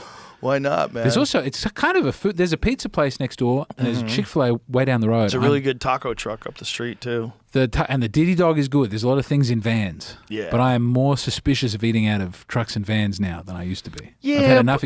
What I like is the Mexicans doing the weird hot dogs with, like, whatever. They've got huge onions and capsicum. Oh yeah. I Oh, go for that. Papsky, you're a hot sauce guy. I just like those men. Yeah. With like 1,000 things on a little hot plate. There's less of them now there than there used to be. But Well, who can say why? I hope they who get to come knows? back. Let's see. I don't. It's that was I'd always like. There was always a contingent of the American, like people chatting on cable news who would say that illegal immigration wasn't a huge thing, and that people were inflating the numbers. And then when I got here, and no one warned me, but I was like setting up a house, and I went to a Home Depot in the morning, and it was like, I don't know, it was like 150 guys just out there. This is old hat, and Americans don't talk about it anymore because you've just all known for decades that this is what happens out front of a Home Depot. Well, especially L.A. If you go to Oh. L.A., it was way higher numbers in L.A. I think Texas actually has some pretty high numbers too, though. They have to figure out a pathway to citizenship for these Yeah. folks and amnesty for people that have been here and established. Getting in the front taken door roots. is a bitch. Yeah, It's hard. And also, a lot of those people are good people, hard workers. What I liked is that the hombres out front of the Home Depot, a lot of them were in like pro-American gear, like big American hats and bald eagle shirts and things. So it's like, I'm going to be the most pro-American. Yeah. Well, they just need a pathway. Let's make sure that they're not cartel members and criminals and murderers. That seems easy. Yeah. It seems like it's doable. And it's also, they're valuable. Like, these are people that come over here with ambition. And that's what this country wants. But We want why people would that anyone? want a better life. There's so, like, I think if you polled Americans, like, huge numbers of people would support that. I agree. So why doesn't anybody? It's a good question. Why can't anybody get it together? Well, the thing is, I think it's an overcorrection because it was so bad for the last 4 years where they had an open border. Yeah. And they were encouraging people to come in. They were encouraging people. They were helping people. They were moving people to swing states. The problem is when you have They admit more. it. They were Yes, admitting it. I watched they're the admitting it. Fetterman one where he was Yes. going, yeah, I mean, it's what you got to do. Yeah. Admitting This it. is crazy. It's crazy because the thing is it affects elections in more ways than one. Even if they can't vote, it affects the amount of congressional seats. Yeah. Dependent upon the population, regardless of whether that population is legal or illegal. So if you have 20 million people living in a place, you get a certain amount of congressional Regardless seats. of if they're registered. Exactly. I mean, that's That's where things get weird. That's the reality of politics in America, and they wanted to stop that, and the Democrats did not. The Democrats wanted that to keep going. And that Yeah. was one of the things that Trump ran on. But then also he gets in and he's like, can we get the white South Africans out here immediately? Can we move 1 million white South Africans to Yeah, that's Arizona. crazy too, right? Because like, what you're bringing them in, but you're not bringing the persecuted Mexicans in. Like, okay. It seems like a pathway would be. But it's also Man, like the things I had to do to the get Africa in here thing were is nutty. nuts, man. The South Africa thing, like the Yeah. killing of the farmers. Like people want to deny that exists. I have seen the rally, the kill the boar, kill the farmer. Oh, He's yeah. he's doing it. I've seen And then that. he gets on trial and he He's goes, singing, I was "Boy, saying, boom, boom." but he goes, I was saying kiss. I said kiss the boar. Right. Yeah. With his cold, dead eyes. He's a spooky cat. Yeah. I forget his name. He's Yeah. yeah, they got some things to sort out. Indeed. Well, listen, McCann. Sorry, I didn't mean I'm to glad take you're it in there. America. That's a Johnny terrible Meat. note to go out on. Johnny Bones said, I just re-entered the testing pool. That lasted about 2 weeks. Figured we keep everyone's options open. A lot of the fighters are tweeting right now. They're very excited about fighting on the White House lawn. Oh, that's right. They're going to fight on the White House July lawn? 4th, 2026, White House lawn. I knew Everyone's about excited. it. I kept it under my hat Okay. for months. Sorry, people. They're going to fight in the Rose Garden? They're going to fight Somewhere. on the White House lawn. 20,000 people. 25,000. Connor's in. It's the, yeah. He says he's going to be the president of Ireland by then next year. He's going to throw down. He's chosen a weird time to run. Yeah. But The world's weird. McCann, Yeah. love Hey, you to death, brother. thank you for you being very here. much. Thank you, sir. I appreciate It's it. been awesome having you around. I had for a real. great time. You're a fucking great guy. If I said anything crazy, I didn't mean it. You're very, very funny too. And if anyone hasn't seen you do stand up, go see him. I can't recommend you enough. You're awesome. You've changed my life. Can I say something touching at the end? Okay. All right. I was poor. I had no opportunities. I got passed at that club, and it's revolutionized.